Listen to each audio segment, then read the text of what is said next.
All right, good morning, family. I don't want to wait any longer. Let's get the show started. 513-873-7134. If you want to share your thoughts this morning, hey, good morning. Welcome back to my studio. I really appreciate you. Welcome to my home. Broadcasting from a secret location somewhere in the Cincinnati area. I'm Nathan Ivey, one of the most, if not the most, outspoken black man in Cincinnati. Good morning to you.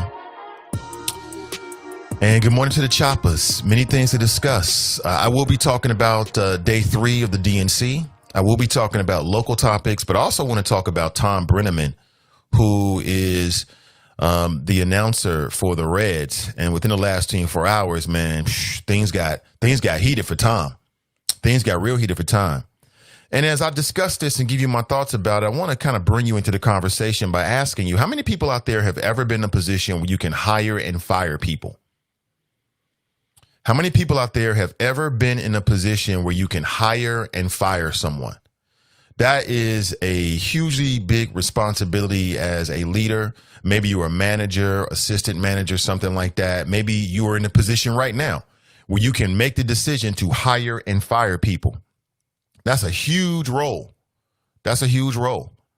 And my question to you is, have you ever had to fire someone who you were fond of, who you liked? And what did you do? How did you handle it? I think that's the position that the Reds are in this morning, because everybody knows about Marty Brennaman, Tom's father. Seems like Thom was sort of like a legacy hire. It was all in the family, very familiar with the Reds audience. I grew up in Cincinnati, and while I'm not the biggest baseball fan, I mean, I've been to the games. I've enjoyed a hot dog over the years, okay? I tune in every once in a while and catch it. But within the last 24 hours, man, this story has been super red hot. National attention for all the wrong things when it comes to Cincinnati, because apparently Thom Brennaman dropped a homophobic slur that he didn't know was going live over the air. Now, sidebar, to all my broadcast professionals, it's the first lesson they tell you is that you should treat the microphone as if it's always hot. You should treat the microphone like it's always hot. You should assume that whenever you sit down in front of one of these, that it's on. Even if your producer tells you it's off, even if you think it's off, even if you think you've turned it off, you got to assume that the microphone is always hot. And it takes a very mature individual to get in front of one of these for years and years and years and not make those mistakes. People make those mistakes all the time. It happens, right? If you're not aware of what happened, I want to play it for you. And again, there is some language that some may find offensive. But essentially, Thom Brennaman is heard. This goes over the air, right? During the game. You know, he was heated. You know, that was a hot moment for Thom Brennaman to finish the game after he made that kind of mistake. But I guess they're coming back from break. He thinks the microphone is not on, and he's heard saying it's the fag capital of the world. Now, is he talking about Cincinnati? Is he talking about St. Louis? Was he having a sidebar conversation with one of the producers, which opens up the Reds should do an investigation about the environment that is surrounding their on-air team. And that's the reason why I say Thom Brennaman has to go. As I understand, he's been suspended. If something's broken within the last few minutes, please let me know. But he's got to go. If not, I mean, it places the Reds back to like the Marge Schott era. Like, oh, it wasn't just Marge that was a racist homophobe. That's the Reds organization. I mean, that's what's going to conjure up. And if you're a Reds organization and you're selling baseball entertainment, you want the conversation to be on baseball entertainment and not to be on what your announcer said. A rookie mistake. Straight up rookie mistake. That's a non-professional rookie mistake. I mean, his father was in the game for years. He never said nothing like that. Straight up rookie mistake. And as we said before, just yesterday, we were talking about the New Jersey Nets play-by-play guy who goes on Twitter and the Nets are playing the Nuggets. He meant to tweet, he says anyway, the Nuggets, and wrote the N-word. How do you do that? And to me, there's some mistakes that it calls your professionalism into question to the point where, you know, we just can't have you around here, B. We just can't have you here.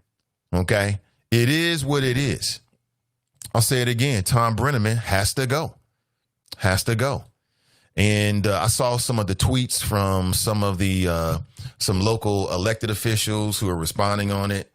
And it kind of runs the gamut. And some people are saying he has to go as well. I would not be surprised if today we find out that not only the Reds, but also Fox distance himself from Thom Brennaman. Because, I mean, he's apologizing, but what is he apologizing for? Like, what's the apology? Are you apologizing because your true feelings got caught on the microphone? Because that's what happened. Are you apologizing because people heard what you really think? I mean, how do you explain this? And why are you telling homophobic jokes, right? Why are you telling jokes like that on the job? That's the other question. And who was laughing at this? Who was he talking to? Was he talking to the producers? Was he talking to other people? I mean, who exactly was he talking to? So everybody's saying he got caught using a gay slur. And if you're a homosexual or you're gay, I'll leave it up to you to tell us and tell me, you know, how strongly you feel about it. But could you imagine if he had used an N-word or used some kind of slur for black people? Man, black people would be down at the Red Stadium right now. They'd be down there. I'm just saying, I mean, there's so many levels to this. I mean, one level is professionalism, right? Being a professional. That's one level, right? The other level of this is, you know, what's in your heart? This is what you're doing during the halftime or during the breaks at the Red? You're sitting around telling gay jokes? That's what you're doing? And so no apology would do for me. I mean, what are you apologizing for? That you didn't hit the microphone to make sure the microphone was off? I mean, clearly you can't apologize and say that you don't think this way because, you know, these were your honest thoughts. These were your honest, sober thoughts, and you just got caught. Tom, it is what it is. I know his father is like, as any father would be. If that was my son, I'd be like, fool. I do all this work to put you in a position so you could take over this, and this is what you do with it? And I know Tom's been around for a long time, but it is what it is at this point, family. I want to get your thoughts about it. 513-873-7134. Should he stay or should he go? I say he goes. And quickly. Because the longer he stays around, right, the longer people are going to talk about it, the longer it's going to be a problem. It's just that simple. And the Reds don't need those kind of problems. They got enough problems with the opponents on the field. They're trying to struggle to win games. During COVID-19, no less, to get people to watch. Now this happens. We'll have to see what happens. Hold on. Whoever's calling me, call me back. I'm on the air right now. They're not using the number 513-873-7134. It is what it is, homie. And what does this say about the environment? You know, down around the announcer's booth, are they sitting around telling jokes? I mean, are they telling gay jokes? Are they telling, non-white jokes? I mean, is that a stretch? You see how this will start to snowball. That's what I think. I catch you telling some gay jokes. I'm thinking, oh, okay, what other kind of jokes you telling down there? Well, who are you really? What kind of people are really down there that we're watching? That's what I start thinking. What do you start thinking? I start speculating like, oh, okay. Are these really good people? And this is the reason why I say you got to go. I want to hear your stories this morning. Have you ever been in a position? Are you a supervisor now? Have you ever had to fire someone who you were really fond of, who you really liked? I've been in that position a couple times at least. Hold on one second here. Caller, hold on 1 second. I'll come right back to you. Not sure who's calling me, but it must be very important. I don't recognize the number. But give me your thoughts this morning. Let me go straight to the chop shop. That's just the tip of the iceberg. I also want to talk about the DNC as well. Night 3, Kamala Harris, Barack Obama hit the stage. I thought it was very interesting. I thought Kamala looked and sounded very, very sharp. Very, very sharp. I'm like, damn, she didn't got a makeover that quick. What the hell?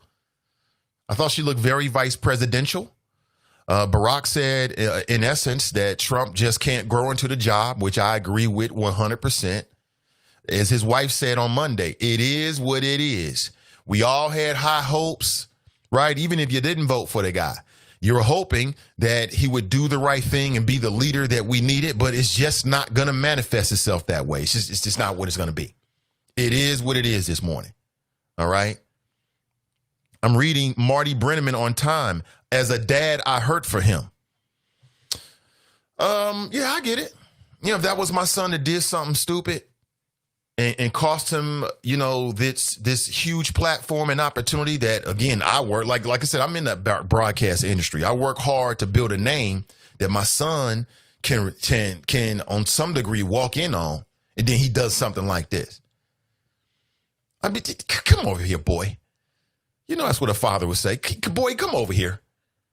Let's talk about this. And I think it's quite interesting. It really is. Again, are you a supervisor? Are you a manager? Have you ever been in a position where you had to fire someone who you really like? They did something that put the operation in jeopardy and you got to go. That's tough.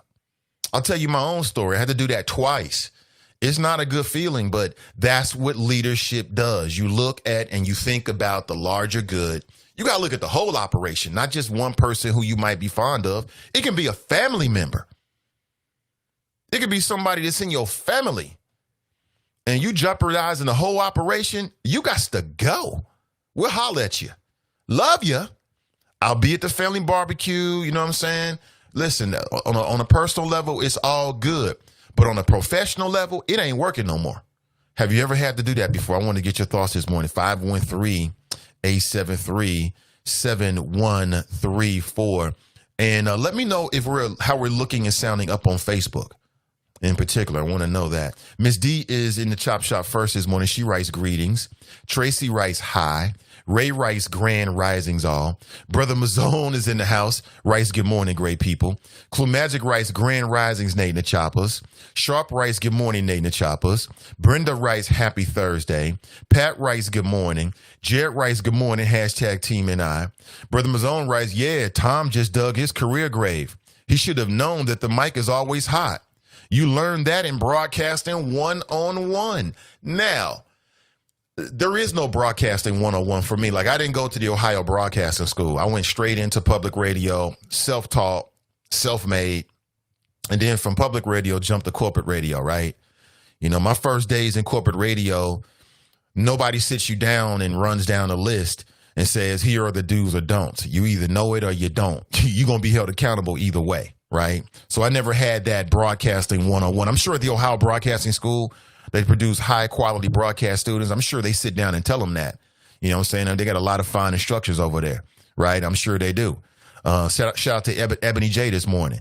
But, it's just common sense 101. Whenever you sit down in front of a microphone and you're doing a live broadcast, not only are you on the air when you know the microphone is live, but if you're smart, if you're really on top of your game, then you should regard yourself as live even when the producer or whoever else tells you on a break.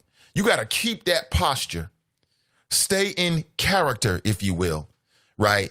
Even when they tell you the microphone is not hot. That's called professionalism. That's why you make the big bucks. That's why you sitting on the platform.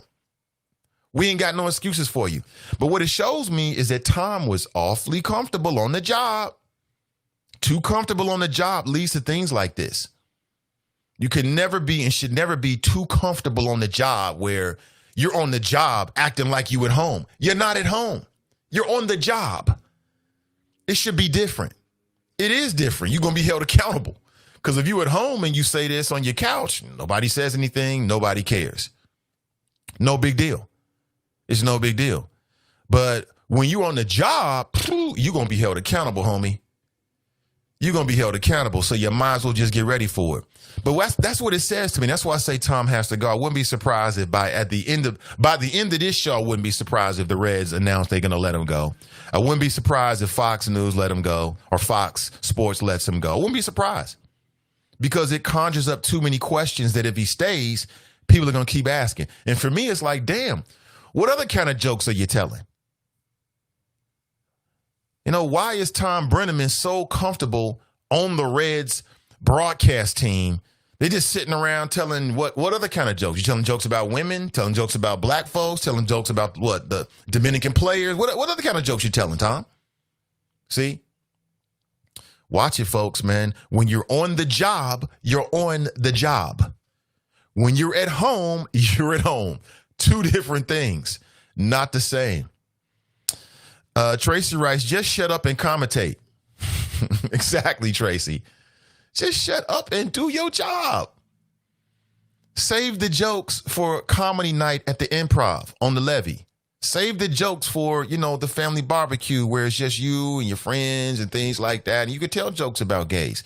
And what city is he saying is the fag city, fag capital? What was he talking about? Cincinnati? Or was he talking about, I don't know, what, San Francisco? Is he talking about St. Louis? I don't know. As I said, there will be some extreme language on the show this morning. I'll give you a heads up in advance. 513-873-7134.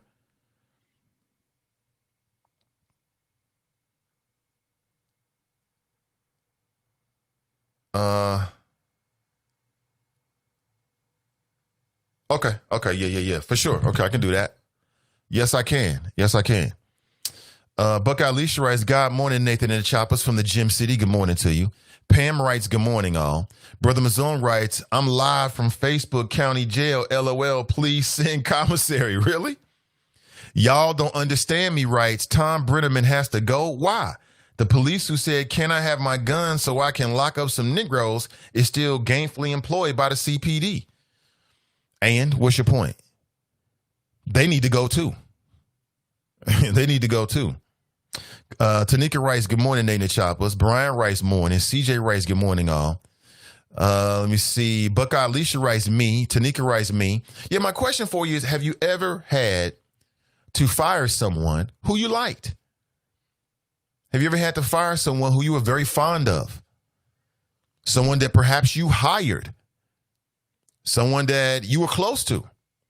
But they did something and or maybe said something in the wrong context, wrong place, that opened the door for a larger conversation that you just had to go through. What was that experience like? Was it difficult for you? Was it easy for you? Was it emotionally difficult? But, hey, caller, hold on 1 second for you. Coming straight to you. I'm not sure who this is, but they called me on the wrong line. Ashley writes, good morning, Nathan and the Shoppers. Recovering from having two wisdom teeth pulled yesterday. Ouch. Man, I had one pulled many years ago. I was out for like 2 or 3 days. That is an extreme procedure. Cassandra writes, hey, Choppers. Brian writes, he needs to go. If Cap can be blackballed for kneeling for injustice towards blacks, he's got to go. It is what it is. Brother Mazzone writes, thanks, A-Ray, for the commissary. The ramen noodles is like gold in here. He is hilarious. Tiffany writes, good morning, all. Brian writes, this how he really feels. I was watching the game and had to rewind it to make sure I heard what he said. Wow. This is who he is. So Brian was watching the game live last night.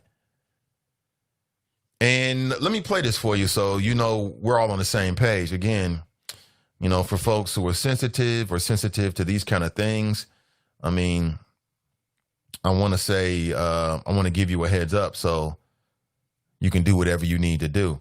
But just for the sake of context, I think it's important that people all understand that we're on the same place. Here it is right here. Let's play this for you. It wasn't pretty.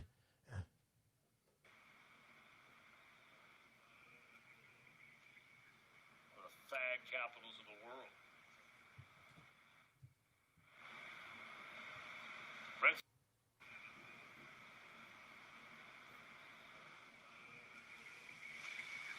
The fag capitals of the world.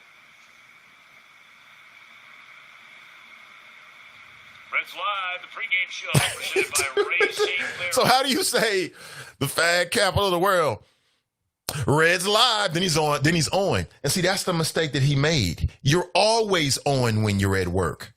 When you're a broadcaster, you should always be on. I was always very careful in my corporate radio career.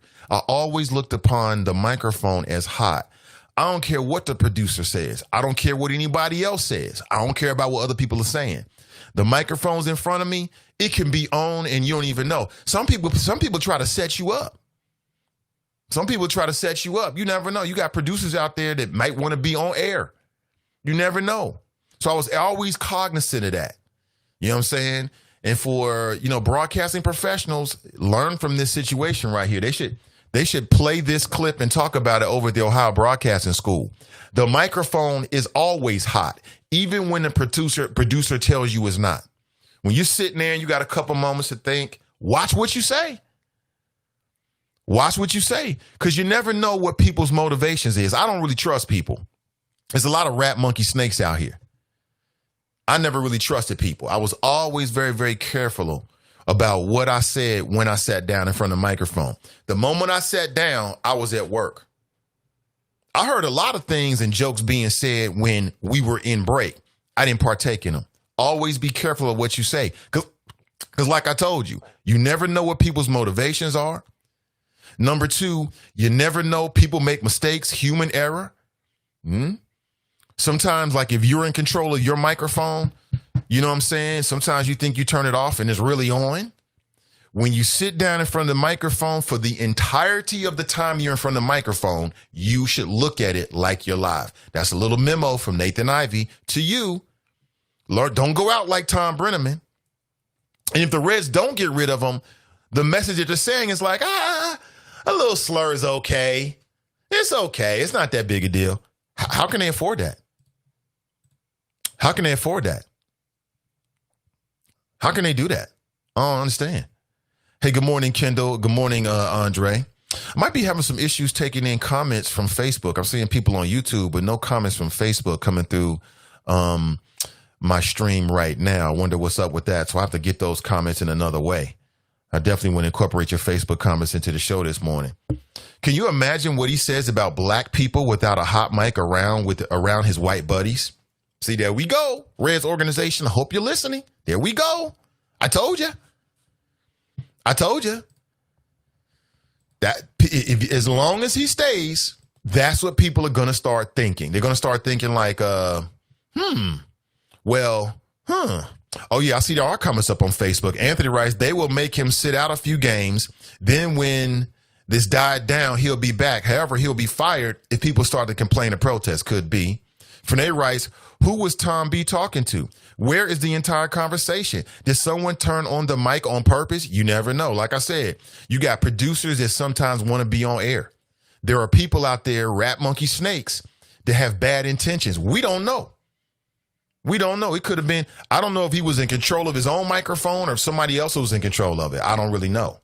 What I do know is that his fake apology, which I play for you, is just that, it's fake. Keep it real, Tom. He's apologizing because you heard it and now he's in hot water. He's not apologizing because he thinks and feels it. Is this really just an extension of like the locker room? You know what I'm saying? That locker room mentality, that locker room talk. Is that what this really is? You tell me. 513-873-7134. CJ writes, baseball is my favorite sport. Lisa writes, agree. Remember when Jesse Jackson made remarks about Obama on a hot mic? I do remember that. CJ writes, go Braves, chop on. Good morning to you. Appreciate you. These are all coming in from YouTube, but none from Facebook. I'm not sure what's happening with my my software this morning, but the show goes on. You know how I do. The show goes on.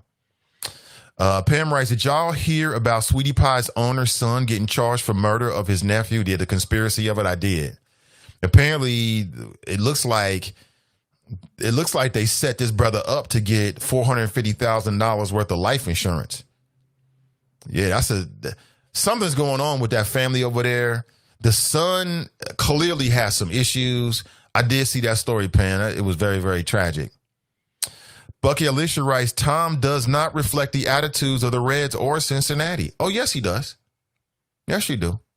You represent the Reds. When you're on the announcer for the Reds and you're doing play-by-play and analysis, you are the mouthpiece for the Reds. Does that mean that the Reds organization and the leadership and the ownership are sitting around telling gay jokes? No.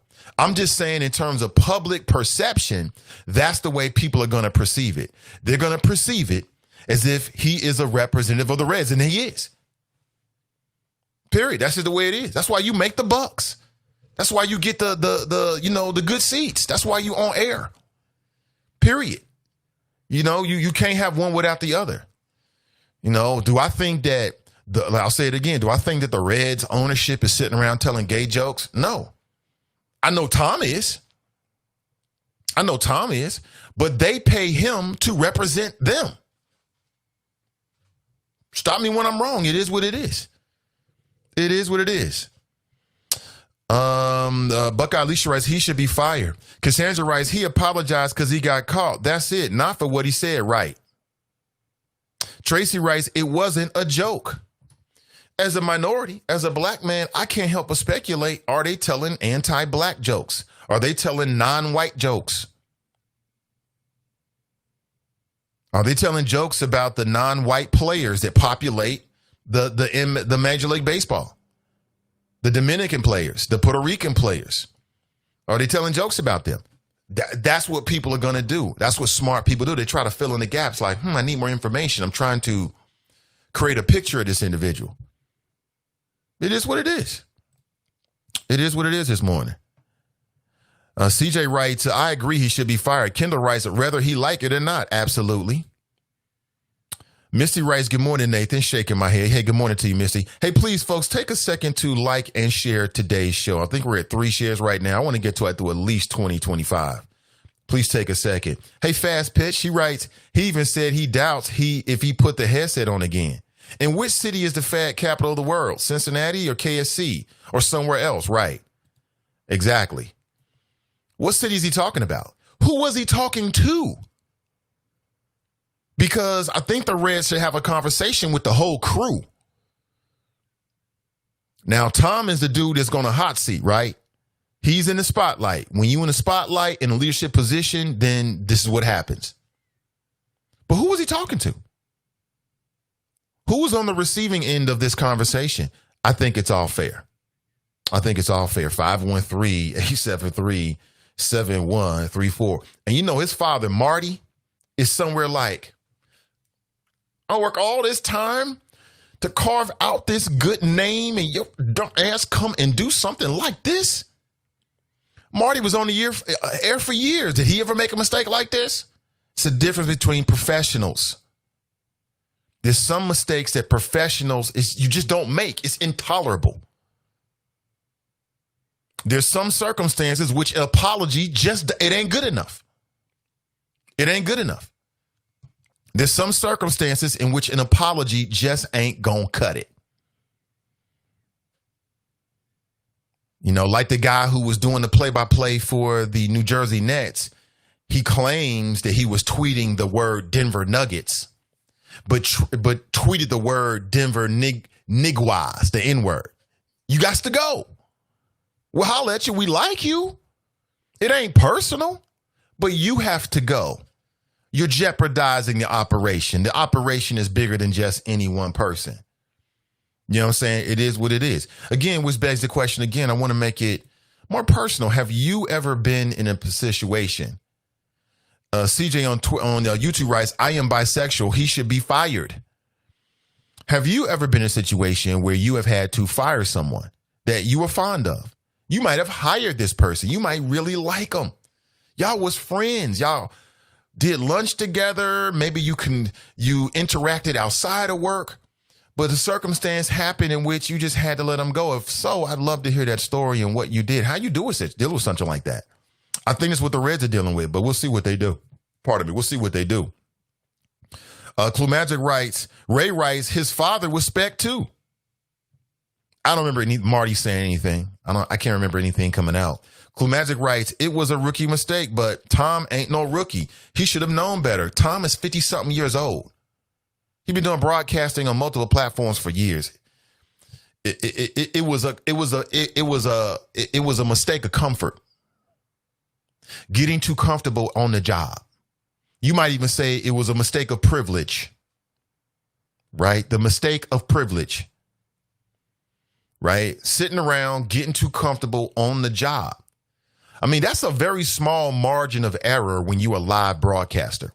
You go from dropping homophobic slurs and telling jokes. Hey, caller, hold on 1 second. I'll come to you. I'm about to go into a break. So you go from dropping homophobic slurs, right?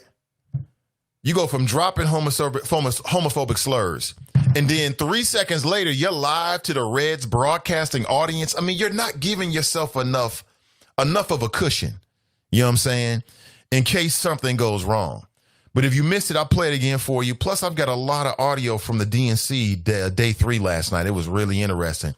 You had Barack Obama, who dropped bombs on Trump, which I think were all real. And then you had the vice presidential, nominee accepting the nomination as Kamala Harris. I thought she gave a very, very, very good speech. I thought she looked good. The presentation was good. And I'll give you some of the reactions as well. This is the Nathan Ivey Show, the last honest place in Cincinnati media. You know I keep it absolutely real with you about everything going on. We'll come back to the conversation in just a minute. Don't go anywhere. We'll be right back.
Show is supported by listeners. Go to www.patreon.com/Nathan Ivey Show and help Nathan keep the show independent. There are a few times in life to make history. Hamilton County was founded 230 years ago, but has never elected a black county treasurer. It's time for change. Elect a proven, trusted, experienced candidate for Hamilton County Treasurer, Charlie Winburn. We know Charlie, and he knows us. Charlie Winburn was the former chairman of the Jobs and Growth Committee on Cincinnati City Council under the Honorable Democrat Mayor Mark Mallory. Winburn led the fight to keep 2,000 U.S. postal jobs in Cincinnati. He also fought for wage increases for thousands of city employees, especially our sanitation workers. Charlie Winburn will safeguard more than $1.4 billion in real estate taxes and will increase new home ownership and new jobs. On Tuesday, November 3rd, vote Charlie Winburn for Hamilton County Treasurer. Let's make history together. I am Charlie Winburn, and I'm asking you for your vote, paid for by friends of Charlie Winburn. The Bloomberg Blank Business Report, I'm Donna Wilson. The pandemic has created challenges and changed the business model for many companies. Dr. Lonnie Bunch, the first African-American secretary of the Smithsonian Museum in Washington, D.C., recently sat down with David Rubenstein on Bloomberg TV and described how the museum is functioning during the pandemic. What I realized is that once we shut down the buildings, that I needed the Smithsonian to still be operating. So we really went to everything online. And the economic challenges? To make sure that the Smithsonian has the stable funding it needs. Because of the pandemic, we've lost millions of dollars. People aren't going to the restaurants and shops, which has an impact on our research and on staff. So really trying to make sure we have the strongest financial model, because what it really means is we've got to rethink some things. We've got to think about, once people come back, what does social distancing mean in a museum? And that's your Bloomberg Blank Business Report. I'm Donna Wilson. Are you interested in medical coding, but not sure where to start? And scared of wasting time and resources? Let me help you with the right steps to become a certified, marketable medical coder. Learn more at bit.ly/5stepscoder. Zoe Wesson. There are few times in life to make history. Hamilton County was founded 230 years ago, but has never elected a black county treasurer. It's time for change. Elect a proven, trusted, experienced candidate for Hamilton County Treasurer, Charlie Winburn. We know Charlie, and he knows us. Charlie Winburn was the former chairman of the Jobs and Growth Committee on Cincinnati City Council under the Honorable Democrat Mayor Mark Mallory. Winburn led the fight to keep 2,000 U.S. postal jobs in Cincinnati. He also fought for wage increases for thousands of city employees, especially our sanitation workers. Charlie Winburn will safeguard more than $1.4 billion in real estate taxes and will increase new home ownership and new jobs. On Tuesday, November 3rd, vote Charlie Winburn for Hamilton County Treasurer. Let's make history together. I am Charlie Winburn, and I'm asking you for your vote, paid for by friends of Charlie Winburn. You're listening to the Nathan Ivey Show. One man, one microphone, one mission. Now, let's get back to the flow. All right, good morning, everyone. Welcome back. Why Thom Brennaman has to go, because fake apologies don't mean anything. His I guess he didn't realize the microphone was hot, and he made a comment about what he thought was, I guess, the city with the highest concentration of homosexuals, but he used the word fag. And he's in the hot seat now. I think the Reds have to let him go. What Fox Sports decides to do is what they do. But living in the city of Cincinnati, being a lifelong Reds supporter on some levels, you know what I'm saying, for many, many years, I just don't see how they keep the guy, because it starts to open up so many other questions that the Reds just don't have time for. Man, they're trying to make it to the playoffs. You know what I'm saying? They're trying to get some home runs. They're trying to get together a series of wins. That's the conversation they're looking for. Not because the idiot announcer, who they pay, I'm sure, very well, said something unprofessional. So it is what it is. That's my opinion about it. I want to get your thoughts about it. And in particular, let me tie this into your own life. I want to know, have you ever had to fire someone who you were fond of? It might have been a friend. It might have been a family member. It might have been someone who you hired, but they did something or said something that jeopardized maybe even your job. Well, what do? I think that's the situation the Reds are in right now. If you don't know, of course, I mean, Thom is sort of like a legacy hire. His father was a longtime announcer for the Reds, so it seemed like, keep it in the family. And, as a father, I mean, when your sons disappoint you, But we got Hacksaw Jim Thuggin on the line. Let's go straight to the line this morning. Hey, good morning and welcome to the show.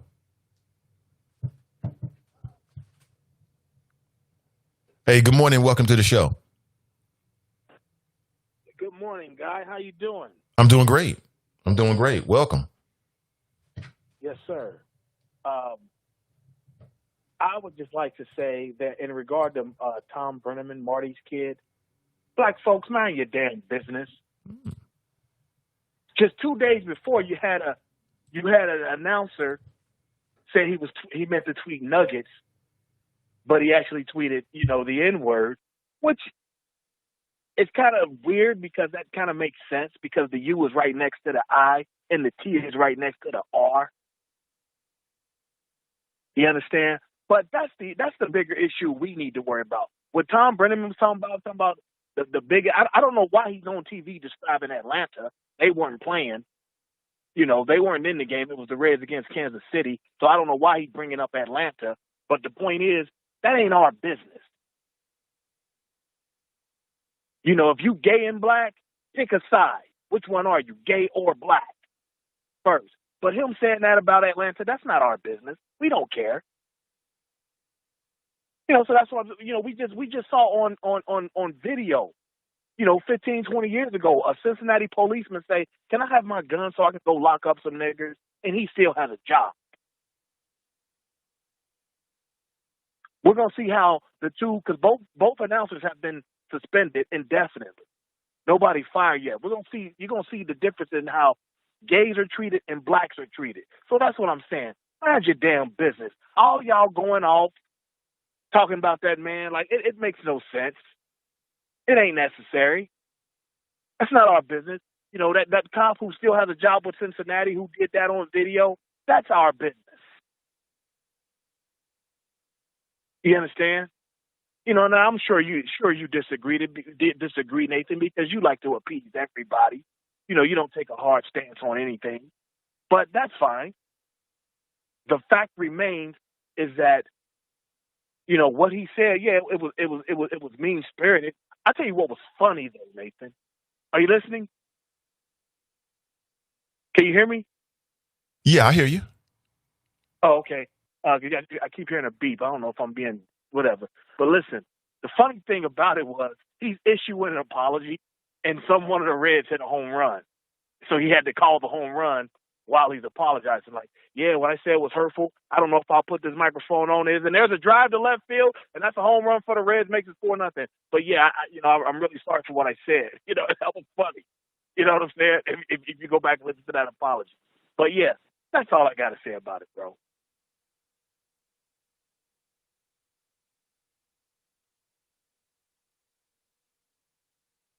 Hello? I'm still here, brother. Can you hear me? Yeah. Sorry about that. I guess not. Being a professional I am, I had my mic on when you were talking. But I hear what you're saying. I disagree with you because I wouldn't have brought it up.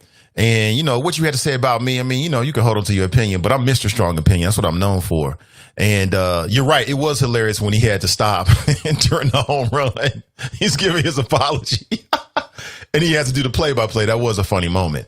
But I disagree with you. I mean, so what you're saying is black people shouldn't care about when they see other groups being marginalized? I disagree with you on that one. And then there's plenty of black people. There's plenty of black people out there that might be heterosexual, bisexual, or homosexual that support the Reds, and they don't have to be in that kind of environment. They got every right to let their voice be heard. There's plenty of black folks like you that like baseball and go to the games and spend their money. They shouldn't have to spend their money for that kind of nonsense and that kind of hate to hear the announcer telling racial slurs. And then as a black man, it opens up the door and asks, I'm asking myself, like, what other jokes are you telling? What other groups are you laughing at? For whether that's fair or not, that's just how I feel about it. I understand that feeling, but that's where the problem lies. Black folks putting themselves in the shoes of gay people. Mind your damn business. Their fight for equality is not our fight for equality. Yes, it is. They want to choose. They want the right to choose to make bad decisions that go against counterculture. We didn't ask to be black. We didn't ask that the black people be counterculture. They want the right to make decisions against counterculture. And many gay people will tell you they didn't choose to be gay. They were born that way. Do we have to go through this again? I thought we already settled this. No, yeah, we've settled it that since there's no definitive answer for it, that they're choosing to do that bull. Did you choose to be heterosexual? We've already went through it. Like we did, and it goes now to the listen, same part. You didn't choose to be heterosexual. You were born that way. So what makes you think gay people aren't born that way? I think I chose that, but like I said, we don't need to go through that again. So you tell. So how old were you when you chose? I'm just curious now, since you said it. Marty's kid said. How old were you when you chose to be heterosexual? You telling me you had a choice? Was it like the third grade? You was like, I'm either going to be heterosexual or homosexual. How old were you? I was 44. I was 44 years old and 12 days when Marty's kid Tom said the F word on television under a hype mic. He wasn't during a live broadcast. Okay. Now I was that old when that happened. Yeah, but how old were you when you chose to be heterosexual? That's the question. I'm saying what he said. You can't answer. What he said. Because you didn't choose to be heterosexual. But you were born that way. Business. Simple as that. I'm not talking about me. We're not here to talk about me. We're talking about what was said. We're talking about the conversation, and I'm using your personal experience as a part of conversation. If you've not paid attention in the last 20 years, the civil rights movement has went from everyone trying to latch on to black people now latching on to gays. But you don't hear me though. No, I hear you. I just disagree with you. I disagree with you. And like I said, you can't answer the question because answering the question proves my point. That's why you don't want to answer. We're not here to talk about me and who and what I like. We're here to talk about some bullshit in the bigger picture. Watch your language for the children, but when you step into the arena, you become a part of it. So when you step into the arena of talk radio and you talking about stuff, then your own personal experiences might be brought into the conversation. I'm not asking you something that's super intimate. I'm just simply asking you, when did you choose to be heterosexual? And you can't answer it. What do blacks?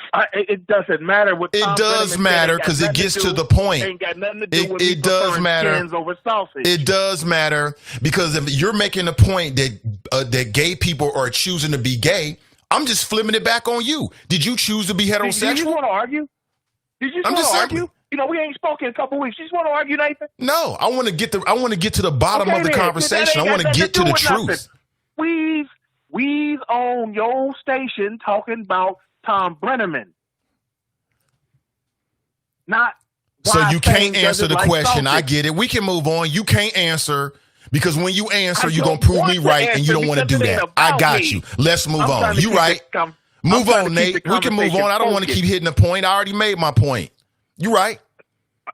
I don't want to. There's no need for you to use my personal you getting all emotion, cussing now, and all this other kind of stuff. Because I'm simply asking you a simple question: when did you choose to be heterosexual? But you can't answer it because it proves my point. You're right. So let's move on. It does not prove your point. It does prove my point. The point of your show is Marty Brennaman, not fame sexual desires. No, I don't know what's up the with point you, of the conversation was you brought it up. You brought it up. Don't run from it. You brought it up. I didn't even bring it up. Condolences to my brother up in Mason. But I don't know what is up with you and his fascination with me and who I like to deal with. You can deflect. I don't know what y'all's issue is. You can use deflection all you want to, but again, I think I've made my point.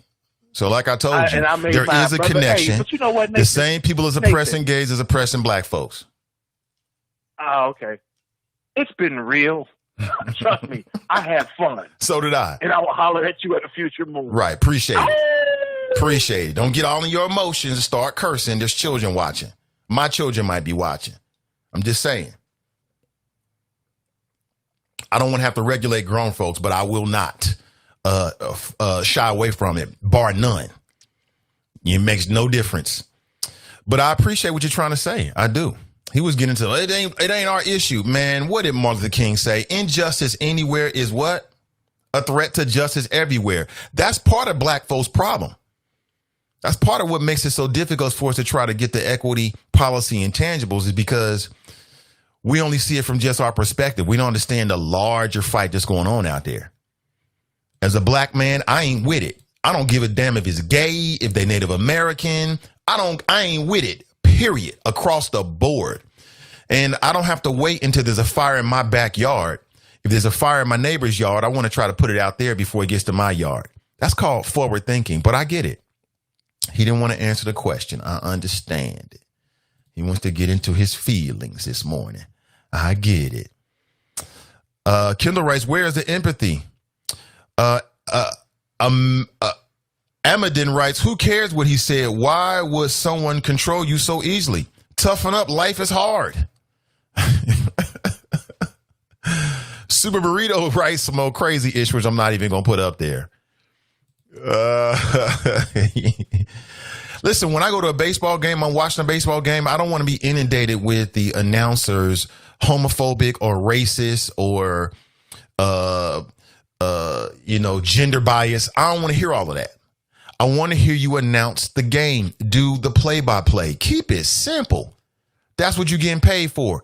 Keep it about the game. Keep it about the game. Suki writes, yes, injustice is injustice across the board. But again, I'm consistent. I've always felt that way. You know what I'm saying? Other folks, hey, mate, thank you for the like this morning. Hey, listen, please share today's show. I really appreciate it. Your shares allow the show to be seen by people that I just don't have contact with. So please take a second. If you like today's show, if you like this content, if you like what I'm doing, please share it. I appreciate it in advance. It means everything. All right, before we get to any more of the conversation, I want to just take a pause real quick and just tell you about an opportunity coming up with the good folks over at Ride or Die LLC. You can find the link and some more information about it on my Facebook page right now. If you're interested in tactical training, this is not a CCW course. I know there were some people I got messages from who initially said they were interested. They thought it was a CCW course. This is the next step. If you already have your CCW, and you're interested in getting more proficient, more comfortable with your weapon, maybe doing some tactical training. Hey, thank you, Kamika. I appreciate it. Your shares mean everything. Appreciate you.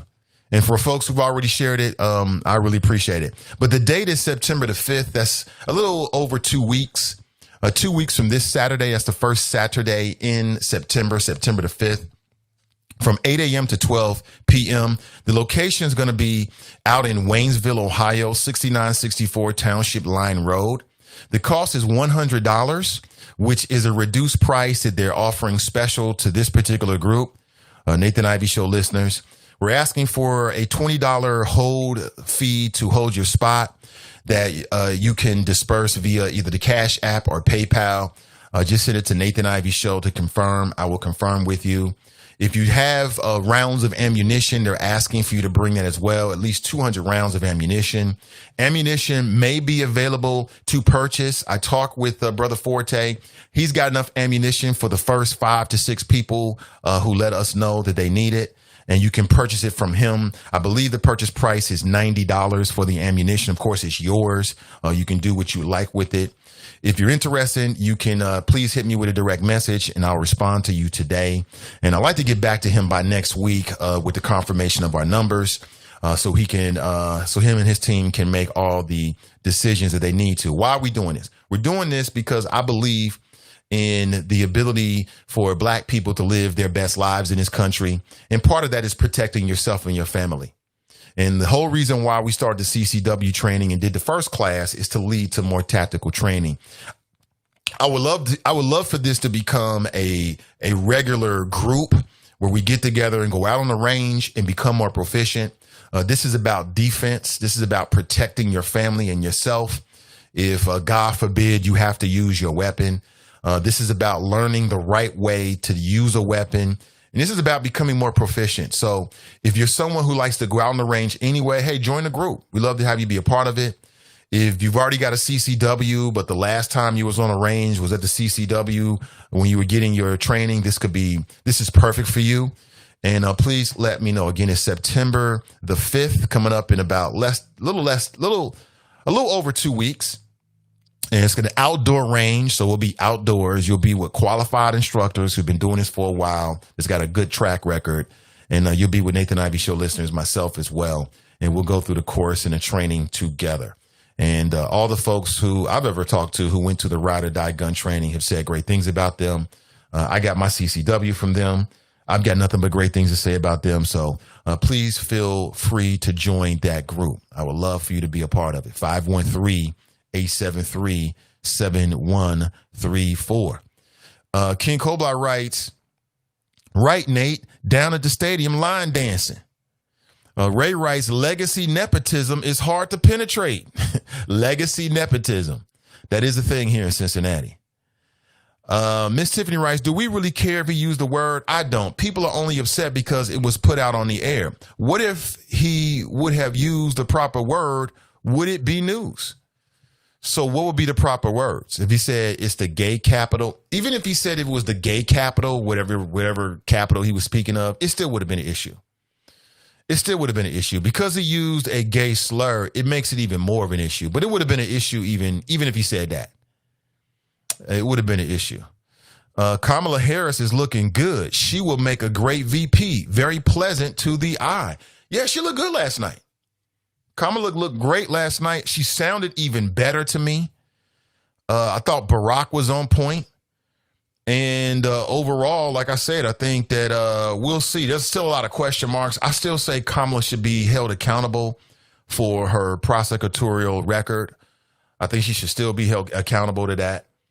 But the Democrats are moving forward in the poll numbers. We'll see what happens after the convention. But by all accounts right now, it's looking like he's actually helping that. She's helping that ticket. Let me see. Suki writes, I started following you today because of my soul sister, Kiki. I love it. I'm sharing. Thank you so much, Suki. I appreciate it. And thank you, Kiki. I appreciate it. Stu writes, I think you need a talk show on television. You're interesting and intelligent with a great presence on the air. Have you thought about this? Well, Stu, I'm open to all opportunities, man.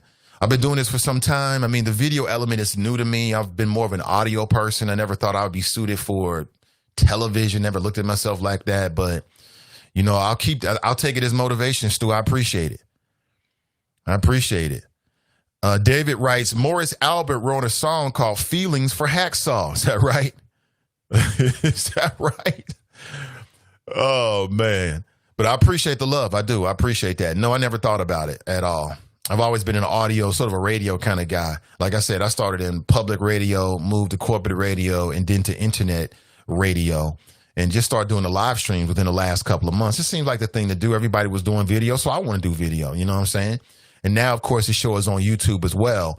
And I've got many, many more plans. I'm doing a brand new show, which I'll just put it that way. I'm doing a brand new show with Sin Digital Media as well that I hope that you'll get into. It's going to be different from what I do here. This show, we talk a lot of local politics and things like that. That show will be different, which I'll tell you more and more about it tomorrow in preparation for its debut next week. So make sure you check out the show. Got a couple of guests lined up as well. We're starting to get into political season now, you know, not just for November, but also for next year. So I'm reaching out to all people who are running for elected office. I want to talk to everybody. If you're on the ballot, I want to talk to you on this show. If you're going to be on the ballot in Cincinnati or Hamilton County or in Ohio, I want to talk to you. I want to talk with the Democrats. I want to talk with the independents, and I want to talk with the Republicans. And the reason why is because people got choices to make, and it's hard to make a choice without talking with the individual. I know that Bruce Hoffbauer doesn't want to talk with me. He's in his feelings because I broke the story about how he killed a man back in 1991. I get it, Bruce. Him and his followers was out there telling lies about me like I was telling lies about him. But then he goes on local media and confirms everything that I said, word for word, truth for truth. So I guess we won't get a chance to talk to Bruce, and I'm okay with that. It makes no difference to me. His loss, not ours. But I'm trying to talk to everybody else. You know, if you want to talk with this particular audience, and who is this audience? This audience is more diverse now that we're on Facebook. But the core of it is a lot of smart, intelligent black people. And these are not just voters. These are influencers. These are the kind of folks that influence other people to vote. These are people that are heavily invested in local politics. In some cases, elected officials, people who are running, entrepreneurs. I mean, within the last couple of days, I've just been quite surprised, quite honestly, by the folks that listen to the show on a regular basis. So these are a lot of forward-thinking, highly energized, highly intelligent people that live in the greater Cincinnati, Hamilton County, Ohio, and even beyond. We got folks that listen in Texas. We got people that's listening in Florida, Arizona, California, Chicago. I mean, you name it. There's people all over the country that are listening to the show and view the show now that we're on live on YouTube as well. So I'll just say that out there to the folks that want to overlook this platform. You know, the digital medium is what time it is. Everybody is digital now. And I love being in this space. So thank you again for your likes and your shares. Let me jump into the shop because as I said, if I don't read a lot of Facebook comments, that's because, oh, there it is. Now we starting to get Facebook comments. Facebook be tripping sometime. I don't know what they doing, but y'all be tripping sometime. I don't know what it is. Anna writes, people who use the F word or N word have been using that their whole life. It is who you are. Facts, Anna. Facts on facts. That's not the first time Thom Brennaman has said that.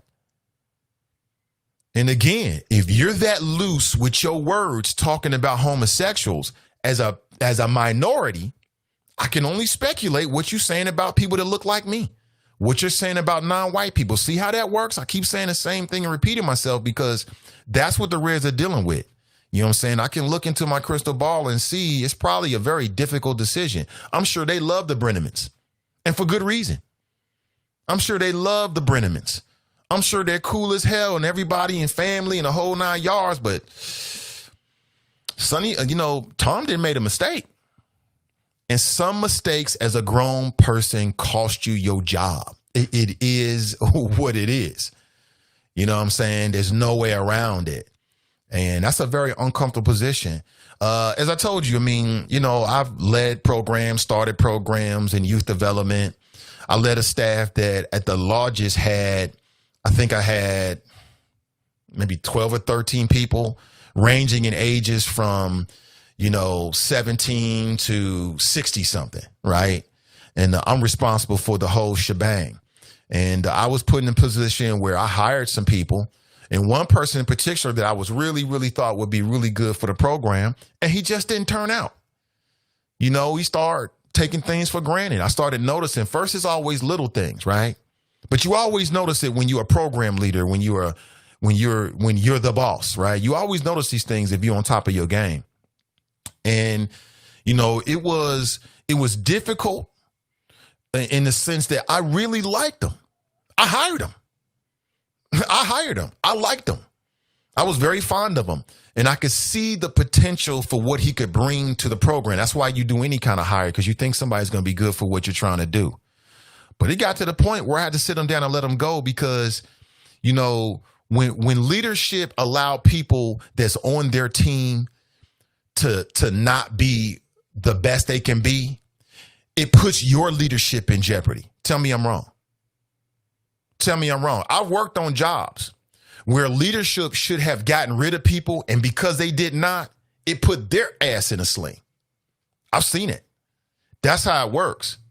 And if it's a choice between me and you, it's going to be you every single day, all day, every day, especially when you the one doing something wrong. It ain't even no thought. So emotionally, I was very fond of this individual, right? Very, very fond of him. And saw all these great things. But in terms of how it was manifesting on the job, it just wasn't working out for me. And I don't know. Maybe I held on too long. I can admit that. Maybe I should have made the move a little earlier. I think that if you're a manager or a director or a leader, then, you're new on the job. Maybe it's your first leadership role or whatever. You learn and you grow. Sometimes you make mistakes. Sometimes those mistakes is allowing people to stay in the environment longer than they really should have. But like I told you, when it's a clear-cut case of you or me and you is on some dumb ish, it's going to be you every single day. Twice on Sunday. It ain't even a thought. I'm not even going to look back. And that's what I had to do. And it was the right thing to do. The program was much better. My interactions with the other staff members and the organization was much better because when you're a leader, that's how you lose respect from your staff. Tell me I'm wrong. Tell me that's how you lose respect and you lose your staff. When staff sees leadership letting like it's almost special treatment. You know what I'm saying? Like you see certain people getting away with ish, but then if you did the same thing, they wouldn't let you get away with it. That erodes morale. That's what breaks up your team. Tell me I'm wrong. Any leaders out there, any staff leaders, supervisors? I mean, I know you don't want to speak specifically and talk about names and maybe all that kind of stuff, but in general, perhaps you can share your thoughts. Tell me I'm wrong. Tell me I'm wrong. You ever been on the staff and you see certain people or a certain person allowed to do whatever they want to do, right? Messing with the unity of the team. And then what does that make you think about the person that's in charge? It makes you think less of them. It makes you think they're not effective. That's how human beings are. And that's what's going to happen with the Reds if they don't get rid of Thom. You know, we ain't going to hear about it. We ain't going to hear about it. We're not going to hear about it. They're not going to talk about it, but that's what they're going to feel. And so leadership has to think about everybody.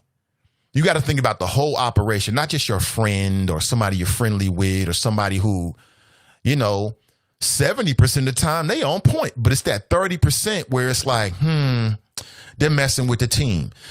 Leadership, people in leadership make that kind of mistake all the time across the spectrum. It doesn't matter what the kind of job is, doesn't matter what the institution is. People in leadership make that kind of mistake all the time, and it costs them. It costs them the respect of the people on their team. And it costs them team morale. It'll mess up a team real quick. I've seen it. I've worked through it. I'm telling you. And you sit here like, well, why do they allow this to happen? I don't understand people that's in charge that don't act like they in charge. I don't get it. I don't understand it. I don't understand how you're the leader, right? You're the director. You're the VP. You're whatever the title is, but you're afraid to do what you got to do. I don't get it. I don't feel that. If I got the institutional power, you gone. As simple as that. It ain't even no thought. Hopefully you can get over it. We can still be cool because it ain't personal. But I'm not going to jeopardize my job and the team morale for one individual because I like you. I don't know. You tell me. You tell me. 513-873-7134. The other reason why the Reds got to let him go is because if they let him stay, it's going to start resurrecting the whole Mars shot. And I would imagine that if I was the current leadership of the Reds, I want to get as far away from Marshott as possible. Don't even bring her name up. Didn't she say some homophobic stuff? You let something like that stay around, and now people are going to be thinking like, oh, this is just the Reds. It wasn't just Marshott. And that's unfair to the current ownership and leadership at the Reds. But that's the court of public opinion. That's how this works. Simple as that. It is what it is. But again, you ever been in a situation like this? And if so, what did you do? How do you handle that? For me, you got to just be straight up, be blunt about it, be professional, but be straight up and blunt. You know what I'm saying? It is what it is. You got to go.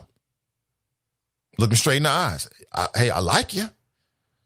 You know what I'm saying? But you got to roll, homie. It's unfortunate that you did this, but now you forced my hand. It is what it is. Aldo writes, I remember when the word gay and fag was just a mildly offensive comment. Now everyone is offended by it and believes they're something else. And again, I know I'm using these terms, these slurs. I don't mean it to offend anybody. I don't take it less serious than any other slurs whatsoever, but this is the current conversation. Suki writes, go national to all outlets. May writes, censoring you. I would hope not. Why would they want to censor me? I'm just doing a little show, a little live stream from Cincinnati, Ohio, talking people, politics, and pleasure. We ain't no threat to nobody. Now we are. We got the potential to disrupt the local media scene here. But I don't know. Maybe it's just a hiccup this morning. You never know. Facebook got much bigger issues than this little show. Dale writes, makes me wonder how he felt about his stepfather, Derek Dickey. See the speculation? Remember see what happens? Kiki writes, right, her ass was racist as F. Brinson's on Facebook. You are so right, Nathan. I'm dealing with that right now. See? I mean, you know, I see Marty Brenner. I see this, not Marty, but I see Thom Brennaman. I see this story, but I also see what's happening on workplaces all across the city or all across the country where people got to make difficult decisions. I've had to do it. I had to do it twice. I've had to do it twice. One with a female, one with a male. One was black, one was white. And it's difficult. It's difficult to sit somebody down and say, I'm taking away the way you make money. That's hard. But that's why you're in leadership. You got to do that ish. You got to do it. And if you ain't on the team, if you're not 100% on board and everybody's rowing in the same position, if you're rowing in the wrong position, you got to go. And good leaders make those decisions because they understand that when you don't, your leadership becomes in question. Your leadership will be called into question. People may not say nothing. They might not say anything to you. You know, the members of your staff might not feel comfortable enough to like say anything to you and put it in front of you. But believe me, they're thinking like, he weak. She weak. I'm telling you, you will be amazed. You would be amazed. I've seen some ish in my short lifetime. I'm sure you have as well. My circumstances are no different than yours. But I've seen some things where I just couldn't understand it. Like, you in control. How are you in control, but you allow things under your leadership to go on that you don't do nothing about? And I've seen it cost people. I've seen it. I ain't going out like that for no one, nobody. It ain't going to happen. Brother Mazone writes, let me see here. Brian writes, white just don't get it. If you can talk about LGBTQ, Mexicans, etc., just imagine what they're saying about us. That's why I stopped coworkers with that quote. I can only imagine what they say about black people. They look at me and say, it was just a joke. The issues with working around a lot of white folks. When you at work, you at work. What I've learned is that there are no friends on the job. You can be friendly, but you don't have no friends on the job. You have coworkers. Why do I say that? Because at the end of the day, when something happens and the ish hits the fan, everybody's going to respond like coworkers. They ain't going to respond like friends. When you on the job, from the moment you walk in, you're on the job. You on the job when you in the restroom. You on the job when you on break.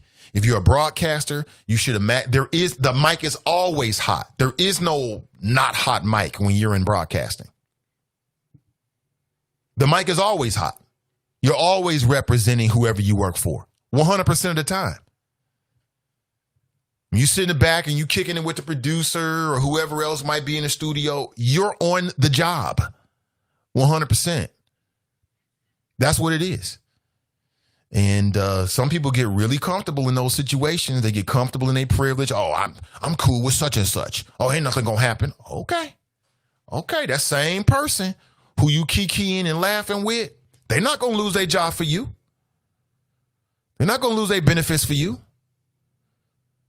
You know what I'm saying? But we'll see. It'll be very interesting to see what they say. I suspect that Marty will be gone because I'm speaking facts this morning. I suspect that he'll be gone. It is what it is. Tracy writes, for me, Tiffany, not only was it the word, but it was the emphasis and context. He meant what he said. He should own it and stop talking up and stop talking about the apology, faking the apology. Right? It's a fake apology. Well, I want to apologize to everybody. I didn't mean to. I mean, I really love gay people, and I just, I was just talking with the crew, and I didn't mean for everybody to get it, and I thought that it was just me and the crew. We tell jokes like that all the time about gays and black folks and things like that, and it is what it is. All right, here's here's Thom Brennaman giving his apology. You got to hear this. Now, the one thing I do agree with Fame about, all the others is she was off point, but and then you want to start the conversation and run from the conversation. I don't get it. I guess it's a Cincinnati black man thing to do. I said it.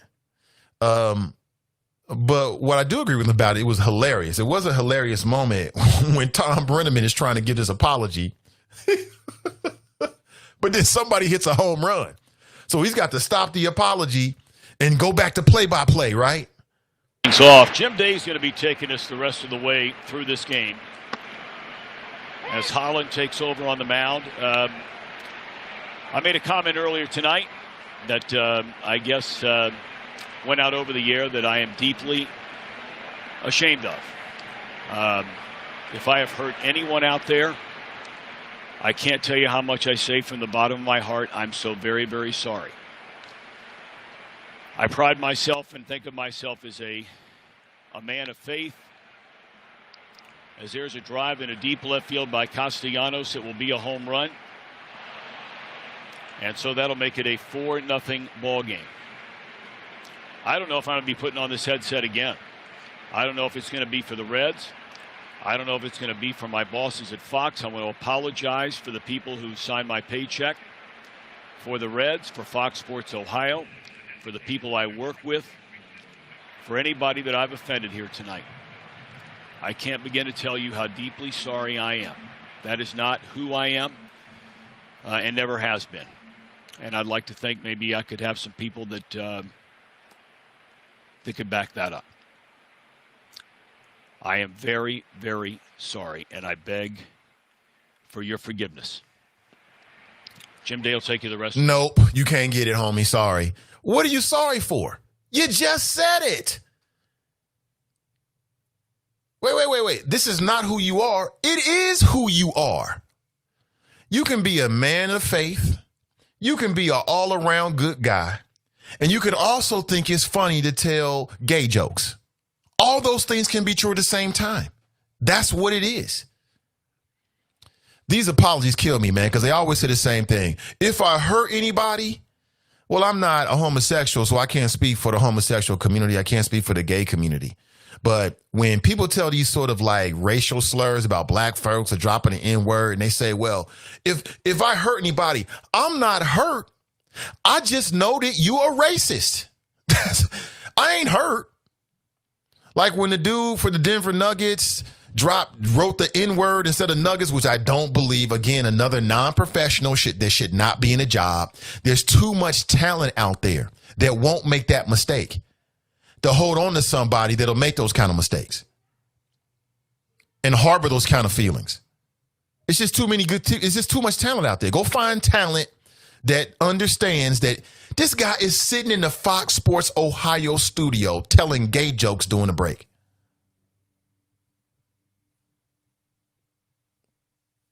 What kind of environment is that? What kind of environment is that? And then he wants to say, I deeply apologize. I'm sure it's a lot of people that come out and say, man, hey, Tom is a great guy. I'm sure he is. But Tom tells gay jokes during the break when he's at work. It is what it is. He's telling gay jokes. Is he telling anti-black jokes too? Is he telling anti-Puerto Rican jokes? Anti-Dominican Republic jokes? If you're south of the border, is he telling little jokes about you? Little quips, little funny little jibs and little jabs there? Is that what he's doing? I'm sure he goes to church. I'm sure he's a man of God. I mean, if you go back in some of those black and white photographs of black bodies swinging, and you see these white folks, they was all people of God. They all went to church. They all loved Jesus. But they was racist, murderous, white supremacists as well. And stop with the fake apologies, man. And if I hurt anybody, no, you didn't hurt anybody. You're just now on the radar, Tom, as somebody that tells gay jokes. I mean, that's the extent of it. I can't read any more into it without saying it's speculation, but we know that 100%. Dale writes, Nate, you know he's going to be on Rolling tonight with the Thursday crew. CJ writes, Nathan Ivey, I am now a fan of yours. I just subscribed. Thank you, CJ. Appreciate that. Kiki writes, BS, that's exactly who you are. That is who you are. That's who you are, Tom. The apology would have been better if he said, and again, I can't speak for the gay community, but as a minority, it would be better. Stop the whole I'm hurting you. I guess you got to say that because maybe some people might be hurt. But when people get caught telling, gay joke, black jokes or anti-black jokes, or they drop the N-word or something like that, I'm never hurt. You're just now on my radar screen. I just know who you are now. We just know who you are, Tom. Simple as that. He said he's going to go on Rolling, huh? Victoria writes, Tom should be fired, but you can touch on Steve Bannon, Trump's henchman, getting arrested for defining donors. I will touch on that. Lannis writes, good morning, Brother Ivy. Good morning to you. CJ writes, I didn't pick to be bisexual. I was born this way. Yeah. To Fame. Fame, I love that brother. I appreciate his contribution to the show. But he was wrong this morning. He was on some other ish. But again, that's his opinion. That's his opinion. You can always agree to disagree this morning. Dear writes, Nate, you on 1,000 today. Telling you. I mean, there's multiple ways of looking at this. It's the outrage itself, what Tom said, but also for leadership, for people on your job. How do you deal with somebody that you're really fond of? That breaks the rules. That steps outside the lines. That jeopardizes the operation, whatever that may be. Now, what you should do is deal with them the way you would do with anybody else. That's what you should do as a leader. There's some people put in leadership positions and they just ain't qualified for it. They really shouldn't be there. I've seen that in many jobs. I get on the job and start looking around like, oh, snap. I didn't know that. You ever been there before? You ever get a job and then you get on the job and it might even be the person that you interview for the job with, your direct supervisor. And you're like, oh, this is how things are done here? But you're there and you got that paycheck coming in and you want it to keep coming in. What do you do? What do you do? I've seen it. I'm telling you, man. Being human is so tricky. It's so tricky. Sister Iris writes, good morning, great people. Good morning to you, Sister Iris. Mike Jones writes, good morning, Choppers. Good morning to you, Mike. Brian writes, and he must have felt pretty comfortable with the people he was around to say it right. The whole crew got to be called in. The whole crew. Brian writes, they're complicit as well. Tracy writes, those outlets haven't even put out a statement out yet. The Reds did put out a statement. Hold until you. Let me grab it for you real quick. They put out a statement real quick, which is what they should do. They should put out a statement very, very quickly, distancing themselves from the comments and let everybody know, like, oh, we ain't for this. We don't stand for this. That's what they should do. Hey, folks, please take a second and like and share today's broadcast, whether that's on audio or in particular on Facebook. Please share it with your networks so we can grow the influence of the show. I appreciate you. If you type in Reds this morning, if you just go to Google and type in Reds, just type in Reds, you're going to get the box score. But when you go to the news, it's everywhere. WLWT5, New York Post, New York Times, NBC News. And then the apology, the apology was hilarious. He's like, well, I still got a job to do. You talk about uncomfortable. I bet you the time after that was uncomfortable. And who told Tom, like, hey, Tom, they heard what you said. Like, did he get a text from somebody like, Tom, did you say what I thought you just said? Yeah, I know that was a difficult time because you gotta complete your, at the very least, you gotta complete your air shift. You gotta complete the game and try to be as professional as possible. I guess if I was in that situation, I would do what he did. I would apologize quickly. And then try to move on. You know what I'm saying? And get back to my job. I mean, that's what the audience deserves. They tune in not to hear the inner workings of the bias inside of the heart and mind of Thom Brennaman, but they tune in to hear the play-by-play, and he's good at it, of their favorite team, whether it be the Royals or the Reds. And they got something different last night. So let's go back to the phones and say good morning. Good morning and welcome to the show.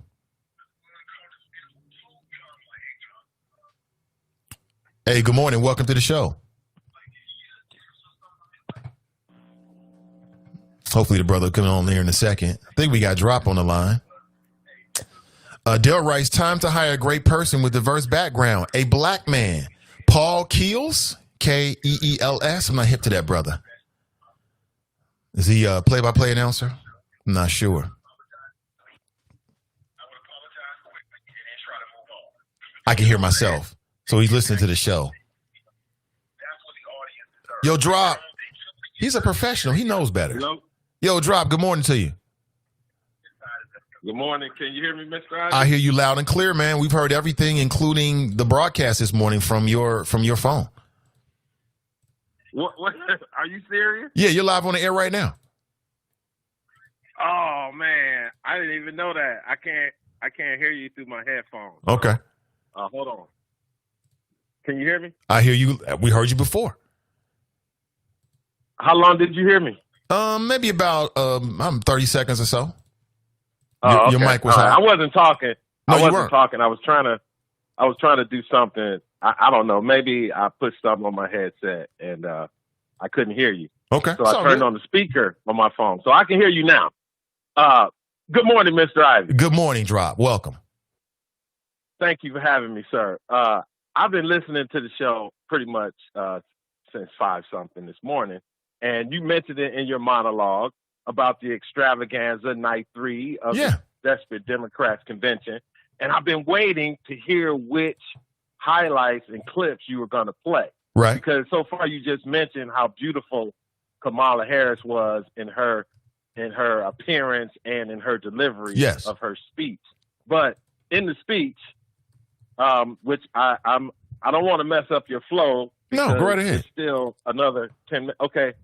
Did you detect a black agenda or any type of, like little breadcrumbs to lead the black monolith section of the Democrat Party to kind of settle some of this talk about Kamala Harris?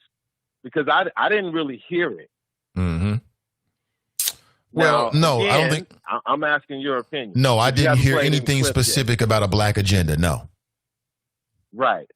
And then I don't even want to mention anything about Barack because, I mean, they even changed the meaning of they go low, we go high.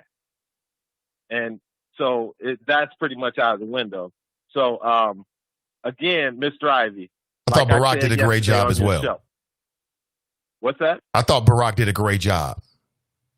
Yeah, he did. He wasn't. I didn't watch it on TV. I was listening on the radio because I was watching the NBA. Did he read off a teleprompter or was he looking directly into the camera? Maybe a little bit of both. He wasn't looking down like he was reading off the paper? He was like not. John Lewis. He was not. Oh, okay. Yeah. Okay. So it was coming from his heart or from his teleprompter more than likely. Well, I mean, I don't think that they're mutually exclusive. I think that the teleprompter is nothing more than a device where you can read a prepared speech, but also be given eye contact. So his heart is not really in question either way. But I would say he spoke from his heart, though. Was it live or was it recorded like his wife's speech on Tuesday night? I don't know that. Because I caught the clips afterward. I don't know if it was live. You'll know because up in the corner of the screen, they'll tell you if it's live. I don't recall. Or not, like they did. Yeah, well, they did it with Tracy Ellis Ross the night before, and then with Kerry Washington. She was live.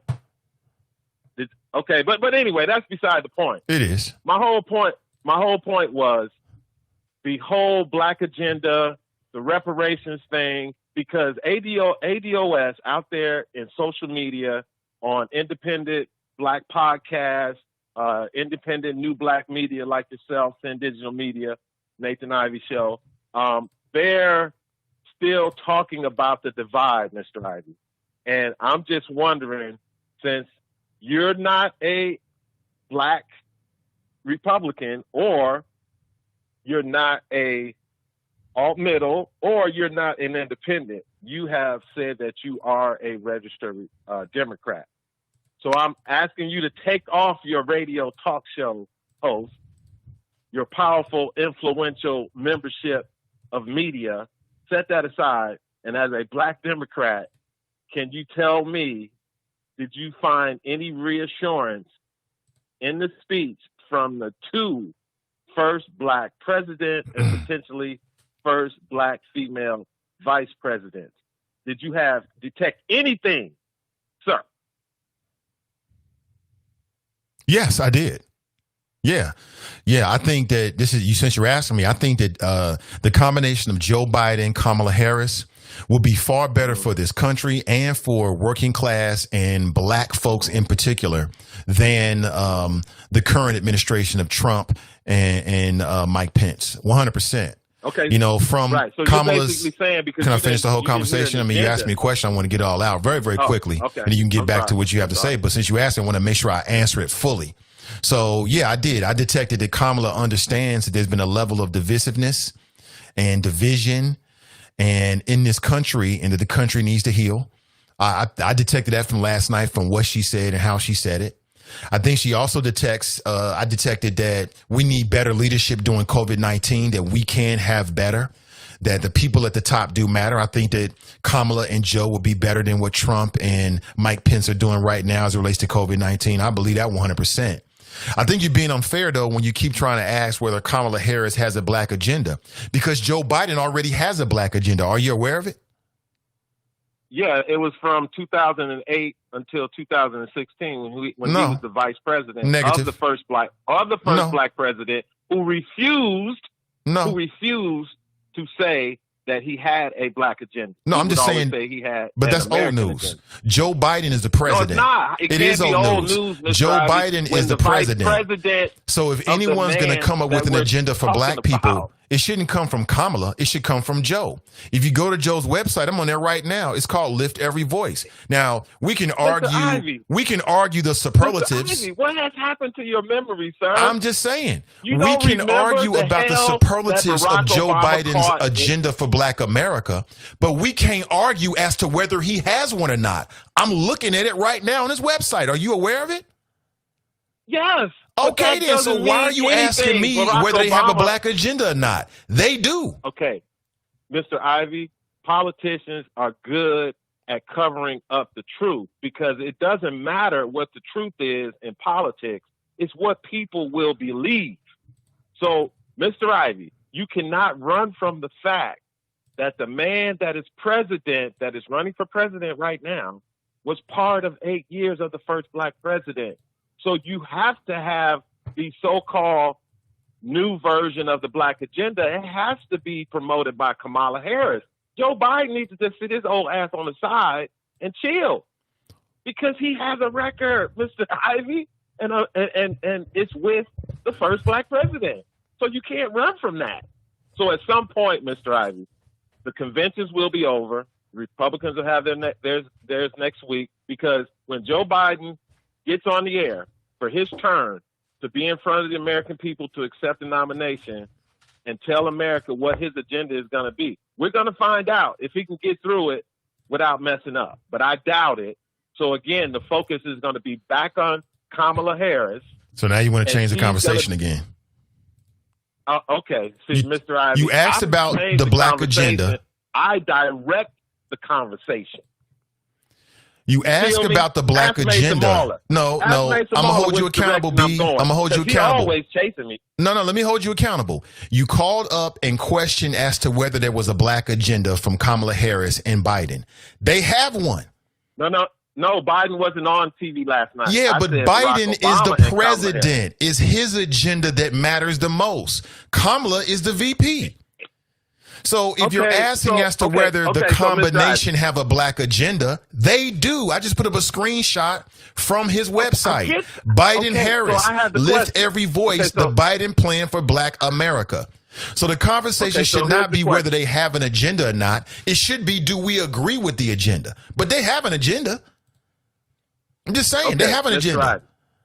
I get it. But you have to remember, Joe Biden was part of the Barack Obama administration for 2 terms. True. So the record exists. So they're going to ask him. They're going to ask him when he presents this new agenda, whether it's specific for blacks or not. The reparations it's called question it's his agenda for black Americans. It is race specific. You haven't been to his website, I can tell.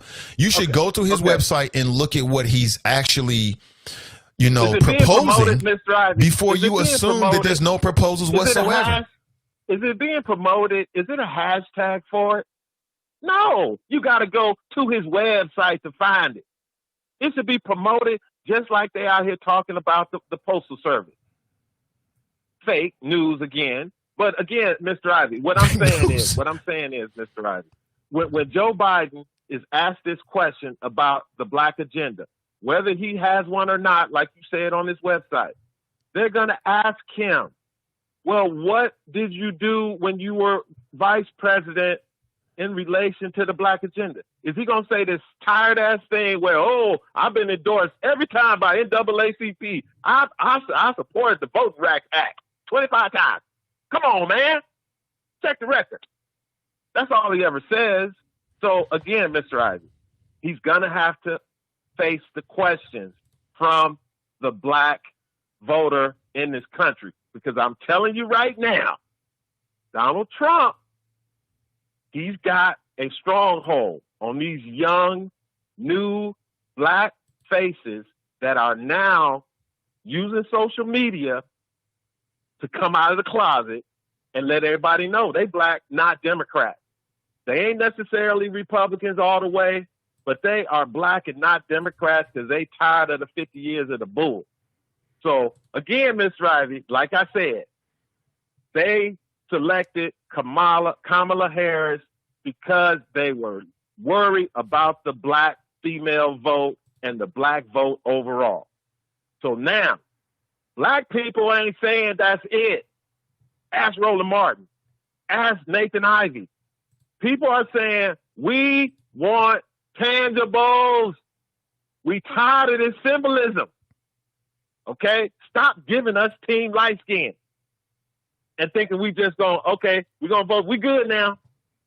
So, Mr. Ivey, that's all I got, sir. I ain't going to take up too much of your time, but thank you. I'm going to hope you'll have time to play some of those clips, and thank you for giving me the time. Drop Squad 52, dropping science to anyone who wants to catch it. Stay cool, Cincinnati.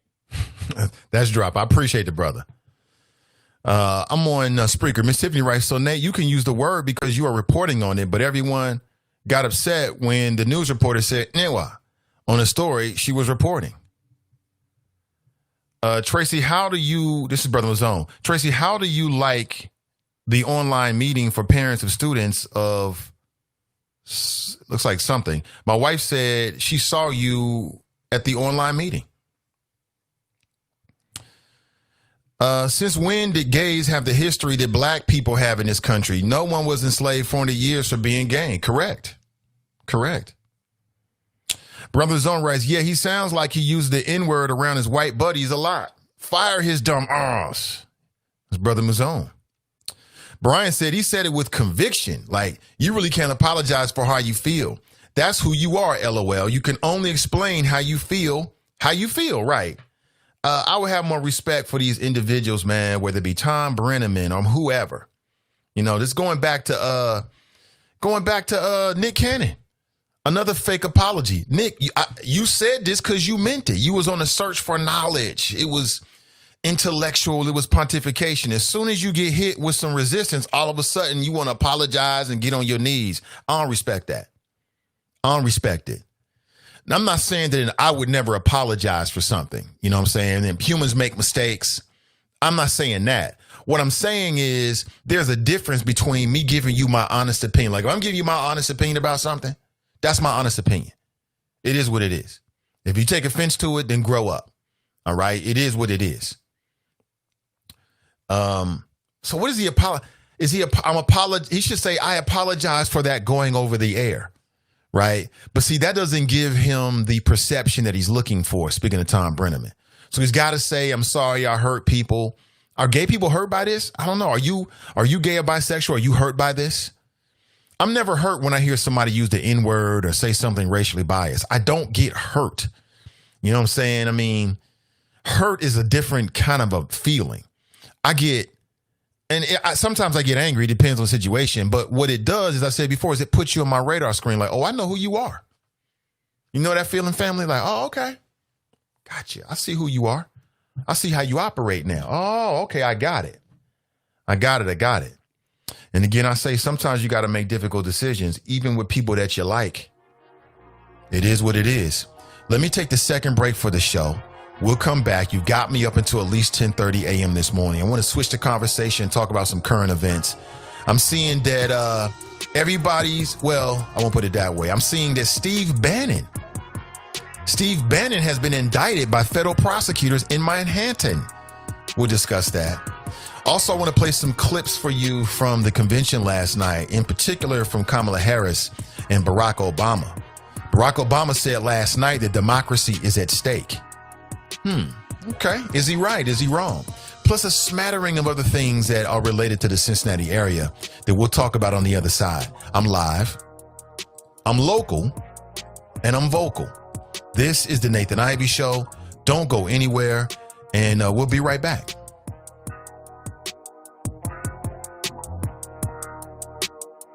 The Nathan Ivey Show is supported by listeners. Go to www.patreon.com/Nathan Ivey Show and help Nathan keep the show independent. Bloomberg Light Business Report. I'm Donna Wilson. The pandemic has created challenges and changed the business model for many companies. Dr. Lonnie Bunch, the first African-American secretary of the Smithsonian Museum in Washington, D.C., recently sat down with David Rubenstein on Bloomberg TV and described how the museum is functioning during the pandemic. What I realized is that once we shut down the buildings, that I needed the Smithsonian to still be operating. So we really went to everything online. And the economic challenges? To make sure that the Smithsonian has the stable funding it needs. Because of the pandemic, we've lost millions of dollars. People aren't going to the restaurants and shops, which has an impact on our research and on staff. So really trying to make sure we have the strongest financial model, because what it really means is we've got to rethink some things. We've got to think about, once people come back, what does social distancing mean in a museum? And that's your Bloomberg Black Business Report. I'm Donna Wilson. Are you interested in medical coding, but not sure where to start? And scared of wasting time and resources?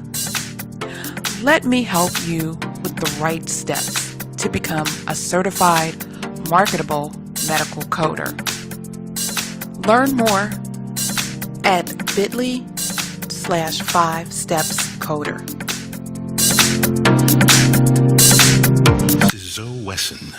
There are few times in life to make history.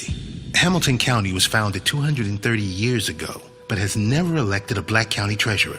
It's time for change. Elect a proven, trusted, experienced candidate for Hamilton County Treasurer, Charlie Winburn. We know Charlie, and he knows us. Charlie Winburn was the former chairman of the Jobs and Growth Committee on Cincinnati City Council under the Honorable Democrat Mayor Mark Mallory. Winburn led the fight to keep 2,000 U.S. postal jobs in Cincinnati. He also fought for wage increases for thousands of city employees, especially our sanitation workers. Charlie Winburn will safeguard more than $1.4 billion in real estate taxes and will increase new home ownership and new jobs. On Tuesday, November 3rd, vote Charlie Winburn for Hamilton County Treasurer. Let's make history together. I am Charlie Winburn, and I'm asking you for your vote, paid for by friends of Charlie Winburn. You're listening to the Nathan Ivey Show. One man, one microphone, one mission. Now let's get back to the flow.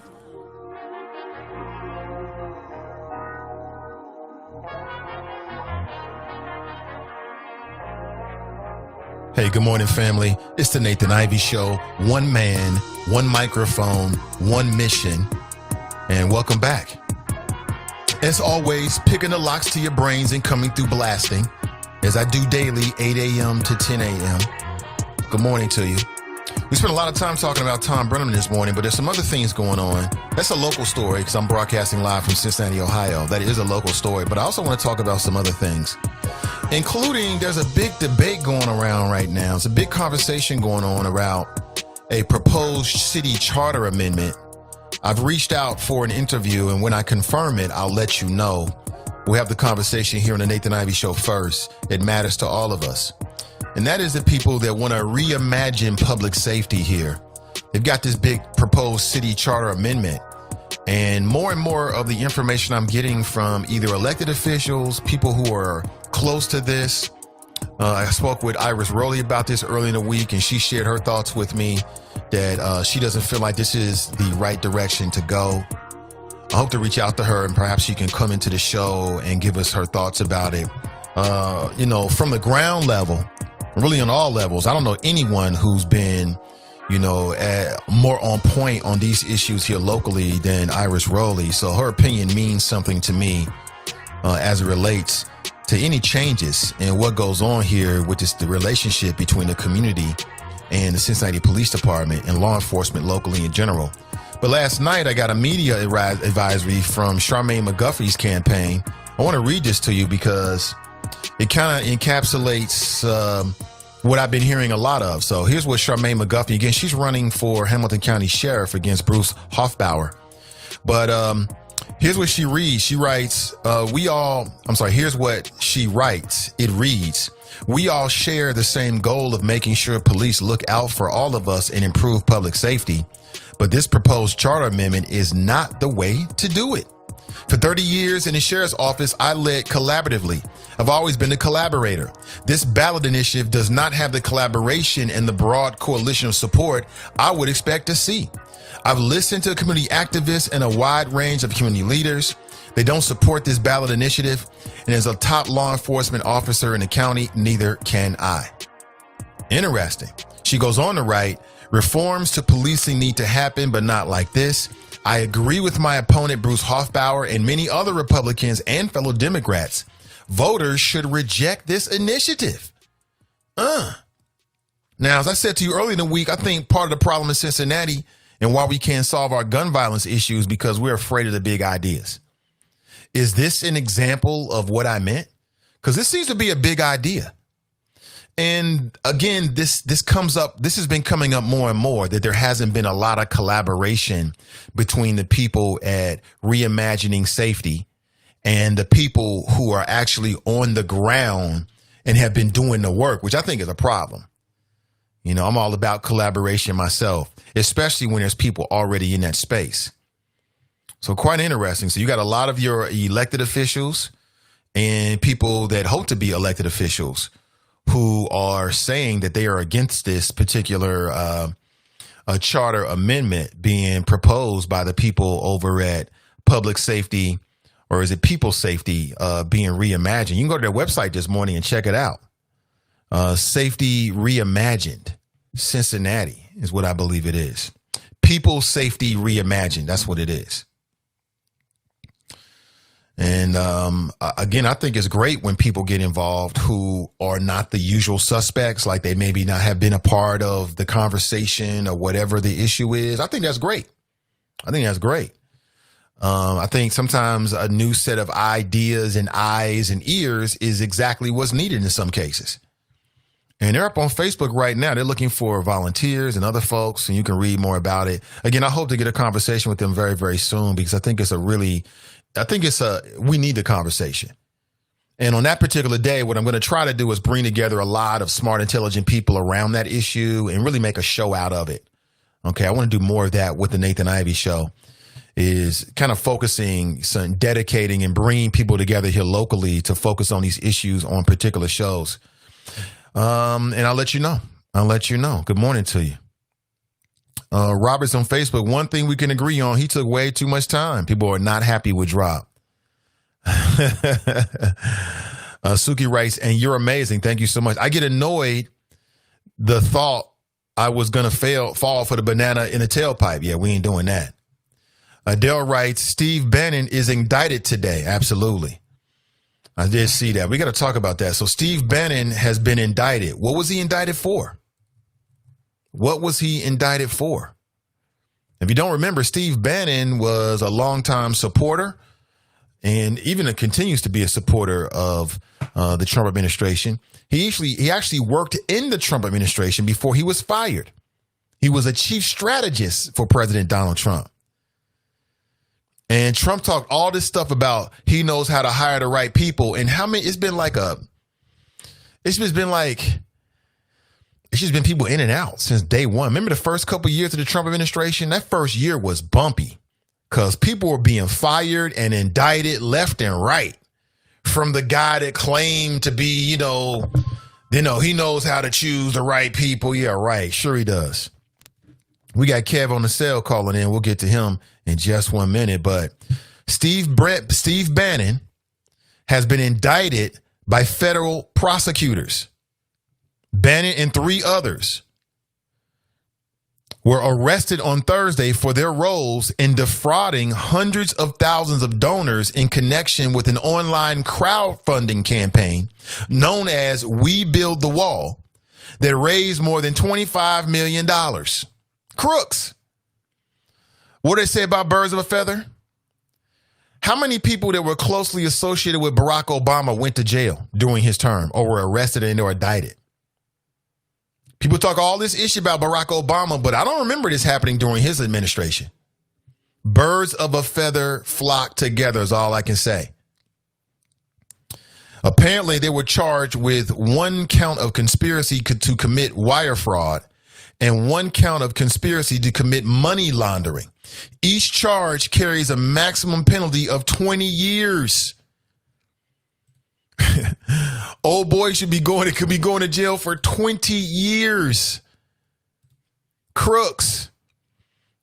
And they talked all this stuff about Barack Obama. I got to make that point. They talked all this stuff about Barack Obama. Look at that. Steve Bannon indicted. I ain't surprised to see it because that's the only people that was around Trump was crooks. Because Trump is a crook and a con artist. He's the head of the Trump crime family. He'll do anything for money. He'll do anything for clout. That song, Do Anything for Clout, they're talking about Trump. A lot of people have missed this, but it's been reported now that even more information has come out about the relationship between the Trump campaign and the Russians.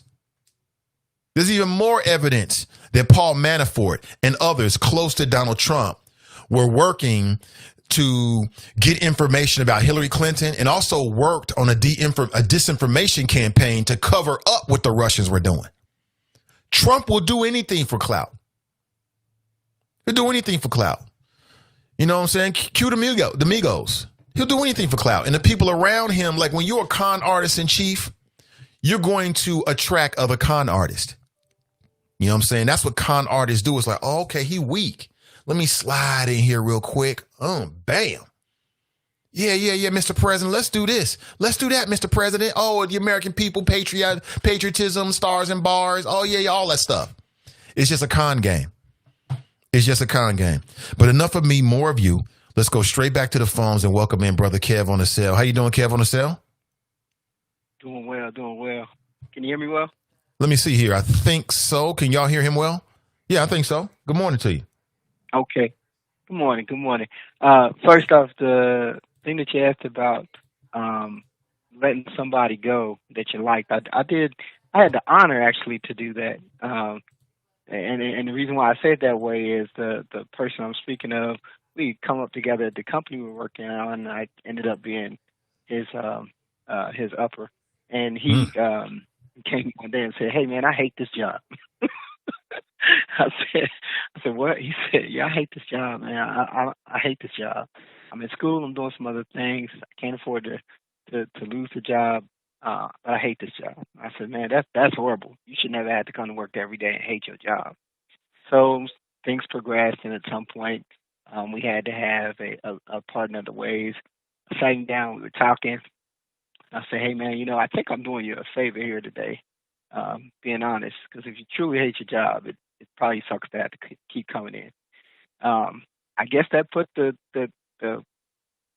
inspiration in him or whatever, because he finished the classes he was taking, and about a month later, there was a picture of him hanging off of a bridge in the middle of the air saying, "I love my life." So that was my only negative, and it turned out to be a positive. But yeah, it was odd because he was a really good guy. He just had fallen out of love with what he was doing. Right. And it was manifesting on the job? Absolutely was. And it was no question. It was like every day. Like, you want to be here. Okay. But the thing I wanted to call about is, Make America Great Again. We want to go back too, right? So it seems like the Reds now are going back to what, the 80s, 90s? And that when Marge made her statements, a little bit of intolerance goes a whole long way. I know the Reds don't want to relive all of that stuff. So I agree with you, bro, that, it's Tom's probably got to go. But it's kind of unfortunate, right? Because it's a legacy. He's a legacy hire. You know, like you said, Dad was there forever. Really, just really sad to think about. Like other than this, I've never heard anything bad about Thom Brennaman. Have you? No. But again, this has to be pervasive inside of the culture because it wouldn't be accepted or wouldn't be expected that it could be accepted even off air unless they do that on a regular basis. Right. Because that's the only thing that makes sense. And, you know, I've worked in radio and I understand what it's like when, you know, you think the mics are off and people just want to kind of unwind or whatever you want to call it. But like you said, man, you just got to be careful. You don't know who's listening, and worst, you don't know what's recording. So even if it doesn't go out over the air live, man, there can be something that's on that. You know, if one of those devices are recording, you're caught, and it's not going to be good. Last thing, man. Mr. Bannon. You know, the thing about it is, it's not so bad. I mean, yeah, it is. No, I can't even say it. I was going to say it's not so bad that all these people are getting, sent to jail. But it is so bad, right? Because, like, this is the highest office in the land. Everybody associated with you should not be going to jail and or being fired if they won't do the negative, smarmy stuff that you're telling them to do, right? And what really gets me, though, is the people who I call the good people I know, right? Who, one, we know had one of these things, even had the auspices, so not even really be true, but just the auspices of being true, right? For Brother Obama, it'd have been a wrap. He had been in Sing Sing. Name your Alcatraz. He's been out there on Robben Island. Man, listen, they locked him up so long ago. There ain't no question, right? But how can everybody you're associated with come up on the negative sides, man? This is crazy. But the good people, my good people out there, are going to say, "Oh, you know, this is a conspiracy. This is a conspiracy. They're trying to frame Donald Trump. They're trying to frame Steve Bannon. Come on, man. If it walks like a duck and quacks like a duck, and it tastes like a duck, that's duck. And this ducking stuff is out of control. It's a wrap for all of this, man. So November 3rd is, or 7th is coming, or 3rd is coming, right? And so, yeah, let's get it. It's time. You know, folks, hit the trail. Do what you can do.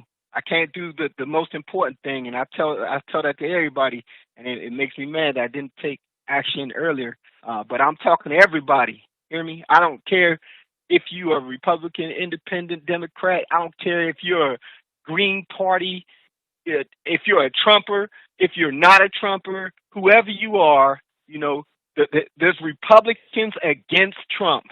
I know that's never happened before. A party basically running against itself. That's not normal. And there are 160 going on.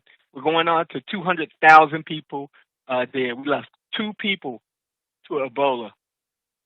And the president actually at the time said we still could have done better. We shouldn't have lost anybody. We've lost over 200,000, and this president's like, well, it is what it is. And I ain't got nothing against the guy, but, you know, I got a kid that has to live a life I want to live myself, enjoy seeing everybody grow up and have a good life. And I don't care to see America not be the place that I want to be. I know I can leave any time. This is one of the only countries where you can just get up and go, man. You know, pay for your ticket. You ain't got to be here. That's all there is to it.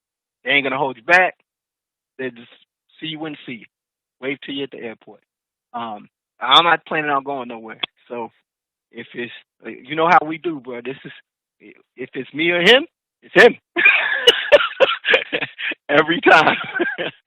I appreciate the time, Nathan. I really do. Appreciate the flows, man. Take it easy.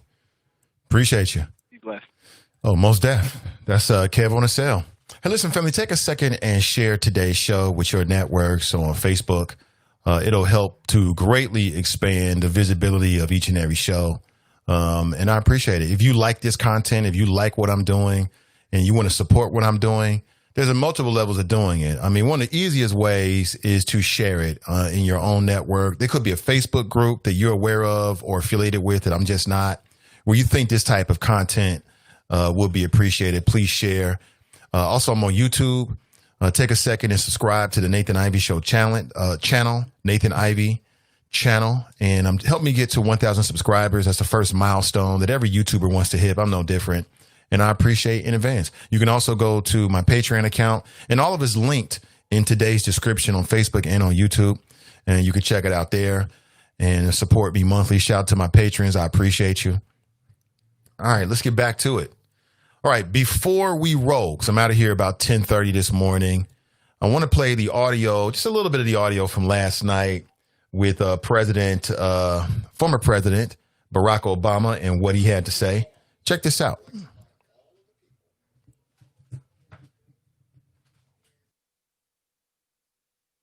One second, I'll play it for you in just 1 second here. Check this out.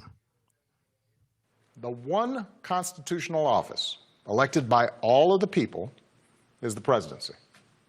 So at a minimum, we should expect a president to feel a sense of responsibility for the safety and welfare of all 330 million of us, regardless of what we look like, how we worship, who we love, how much money we have, or who we voted for. I have sat in the Oval Office with both of the men who are running for president. I never expected that my successor would embrace my vision or continue my policies. I did hope, for the sake of our country, that Donald Trump might show some interest in taking the job seriously, that he might come to feel the weight of the office and discover some reverence for the democracy that had been placed in his care. But he never did. For close to 4 years now, he has shown no interest in putting in the work, no interest in finding common ground, no interest in using the awesome power of his office to help anyone but himself and his friends. No interest in treating the presidency as anything but one more reality show that he can use to get the attention he craves. Donald Trump hasn't grown into the job because he can't. And the consequences of that failure are severe. This president and those in power, those who benefit from keeping things the way they are counting on your cynicism. They know they can't win you over with their policies. So they're hoping to make it as hard as possible for you to vote and to convince you that your vote does not matter. That is how they win. That is how they get to keep making decisions that affect your life and the lives of the people you love. That's how the economy will keep getting skewed to the wealthy and well-connected. How our health systems will let more people fall through the cracks. That's how a democracy withers, until it's no democracy at all. And we cannot let that happen. So that's a little bit from Barack Obama last night. I don't want to play all of it or even the rest of that particular speech, but if you missed any of it, I want to play a little bit of what he had to say. And he said, listen, I didn't expect for him to get down with all my policies, but I thought that he might grow into the job. I thought what he said was right on. I mean, from what I see, Donald Trump, it's just another chance to promote himself. He's just another reality show and just another way for him and his friends to get rich. That's it. That's it. And if you want more of that, then you know what to do. You either stay home or you vote for Donald Trump. If you don't want that anymore, then, vote for other candidates, whether it be the Democrats or the independent candidates, if that's what you're into, whatever you're into. But it is what it is. It's just interesting, like, all this critique, the Republicans and Fox News was running around trying to make Barack Obama like he was some narcissistic king that was going to misuse the keys of the government that was given to him by winning the presidency. And that's exactly what we see from Donald Trump, and yet none of them say anything, or few of them say a thing about it. Anthony writes, his whole cabinet is not fully filled at the end of 4 years. That's right, because they believe in smaller government is more effective. Right. How's that working? Tracy writes, tell Drop, we found Obama. He is alive and well. I know that's right. The Smithsonian was very heavy in eugenics back in the 1920s. If the gay community doesn't create an uproar, he will stay. I think Tracy's right about that. I think she's right about that. Klumazik writes, yeah, but Marge owned the team. Throw Tracy, they were kind of handcuffed. Drop writes, gay Black Lives Matter. He's wrong. Ayatollah Khamenei writes, I chose to be heterosexual when I was in the 5th grade. Ray writes to me, that's what the fans said at CAP. They didn't want to hear that Black Lives Matter-ish. They just wanted to hear the game. Okay. Ms. D writes, Bass Pro Shops in Fairfield had ammo on shelf this past weekend. Thank you for that. She said, sorry, meant Forest Park, not Fairfield. Okay, Forest Park. Again, family, if you are interested and you want to move beyond just having a CCW, there's an opportunity for people that already have their CCW license. And that is a tactical training course, training opportunity with the Ride or Die Gun Training LLC folks. We've got it set up for Saturday, September the 5th. That's the first Saturday in September. The cost is $100, which is a reduced price for this audience. We're asking for $20 to hold your spot, which you can send via PayPal or via Cash App to Nathan Ivey Show to confirm. You need to bring about 200 rounds of ammunition if you have it. If you don't, they may have some available for the chosen few. I think about 5 or 6 individuals, and you can purchase it from the good folks at Ride or Die. I think that purchase price will be $95. I think it's $90. If you're interested, please hit me up with a direct message this morning and I'll be in contact. I want to solidify and send the numbers to them this week, by this weekend. So, they know who's coming and they can make other arrangements to fill the class with other folks. The time frame is going to be 8 a.m. to 12 noon. The location is 6964 Township Line Road in Waynesville, Ohio. We're going to be out in Waynesville, Ohio at an outdoor course. This will be an outdoor course. So we're hoping for good weather. If it's lightning out there, they've already told me they can't do it. If it's just a little bit of weather, we'll continue. Okay. So again, 6964 Township Line Road. If you're interested, you must have the CCW already. You can bring your own weapon if you like to, in your own holster, if you like to do so. And then we're going to move beyond just the basics and move into some tactical training. So looking forward to that. That's September the 5th, coming up in less than 2 weeks. And if you're interested, please let me know. First come, first serve. That's how that'll work. Let me see. Let me go to the chop shop again this morning. Didi writes, I am glad you said she sounded even better when speaking about Kamala, because I am tired of her intelligence being reduced to how she looks. Yeah, I thought that what she said was on point. I thought she was on point last night. As a VP, Drop and other folks, these conservatives want to try to find any way to criticize her. But I thought that, from a VP, because again, she's the VP and not the president. So the agenda, while she may be a part of it, is going to come from Joe Biden. So, Drop was asking me, I ain't hear nothing about a black agenda. That's because Joe Biden already has one. He must not know that. So I'm open to the criticism, but we also got to do the work beforehand, right? To know what we're talking about before we start criticizing them. Don't criticize them for not having an agenda and they already got one and you ignorant of it. That don't make no sense. Mike writes, Rush started calling her a hoe, and now there are T-shirts with that message. Shaking my head. Straight disrespectful, especially considering who the first lady is. Right. So Kamala's a hoe, but back in the day, the first lady was taking nude pictures, I don't know if you want to call it soft pornography or whatever you want to call it, but these images are all over the internet. But she's the first lady. Speaking of first lady, one of the funniest memes I saw, it read Melania Trump preparing for her speech at the RNC. And it was an image of Michelle Obama kind of lounging and maybe writing her own speech. And behind the couch, you can see somebody has superimposed a photograph of Melania as if she was looking over Michelle's shoulder, you know what I'm saying, so she could plagiarize. The same way she did, 4 years ago when she plagiarized her speech? A speech that Michelle Obama had given in Denver at the convention many years before that. They talk all this issue about the Obamas, but it's because they want to be them. Trump wants to be loved and revered. He wants people to look at him the way people look at Barack Obama. But he spoiled that. He ruined it. He had an opportunity, but he ruined it. It is what it is. Y'all don't deserve me rights. Pay attention, as my brethren says. Nathan just confirmed the Facebook audience is less than the Spreaker audience. Did I? I don't remember doing that. That's not really true, actually. Mrs. Love Being Black writes, have to go. Have a blessed day, everyone. Same to you. Thank you for being here.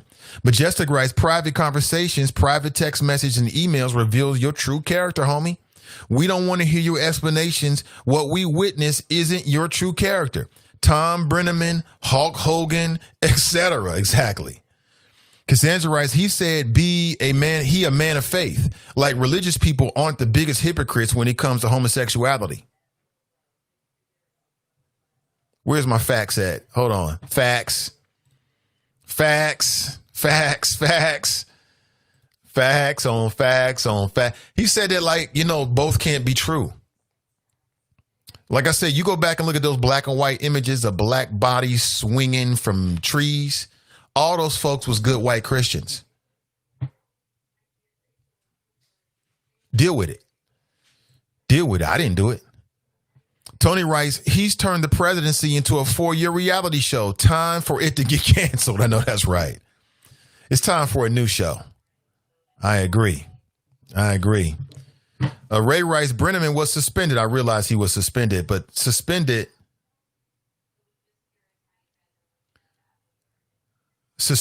is, okay, I sure will, Kev. I got it. You're right. Suspended is not the same as fired. It's not the same. I'm looking for a whole new team.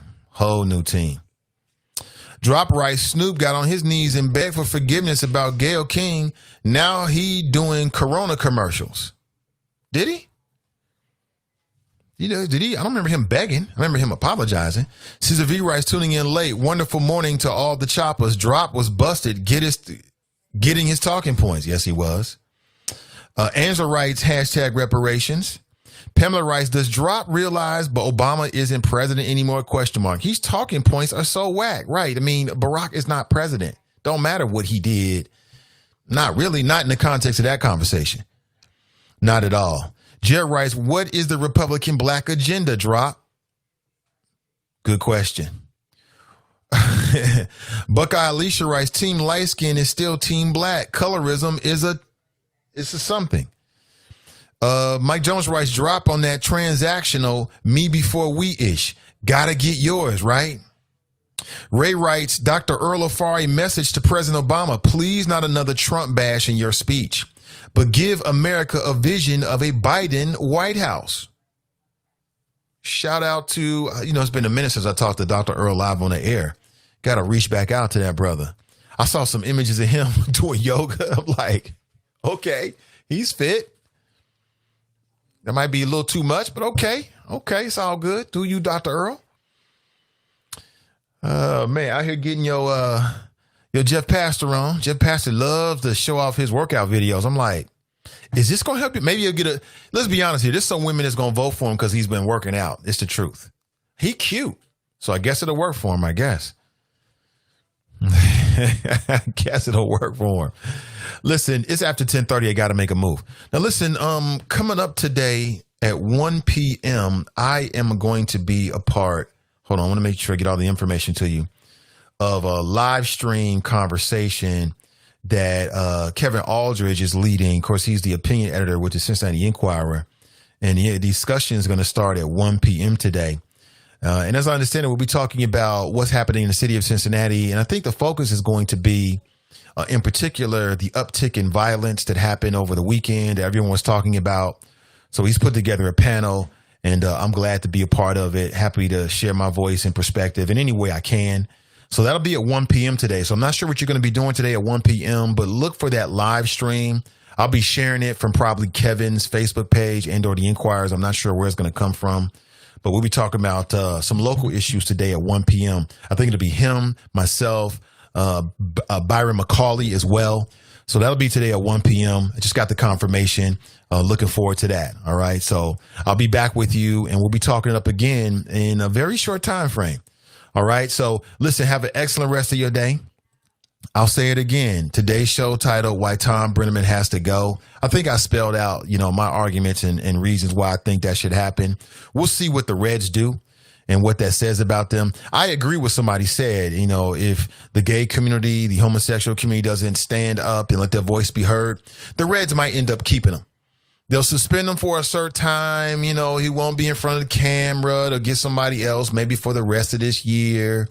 Maybe he'll come back if there's a playoff. So he'll say he went to counseling and now he knows better. Sometimes they try to play that route, right? He'll go to, I don't know, racial bias training, not racial bias, but, some kind of equity training, and he'll learn that he's better, or maybe he'll admit that he's been taking some type of antidepressants or some kind of medication, and, something like, we've heard all the excuses.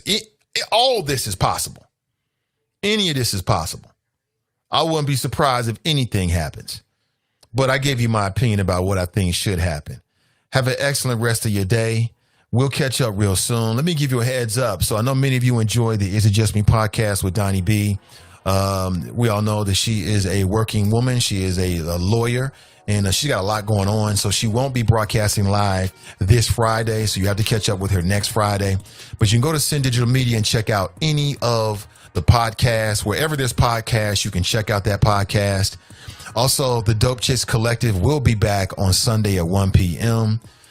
Black women talking about very interesting things and offering solutions from a very interesting Black female perspective. You can check out the podcast right now. It's up on Sin Digital Media. They also have a Facebook group as well, which you can join and interact with Danny and the Dope Chicks directly. All right. Viva La Chapas. Have an excellent rest of your day. We'll talk real soon. My name is Nathan Ivey. Until next time, tomorrow morning at 8 a.m., I'm out. And we'll talk real soon. I'm out.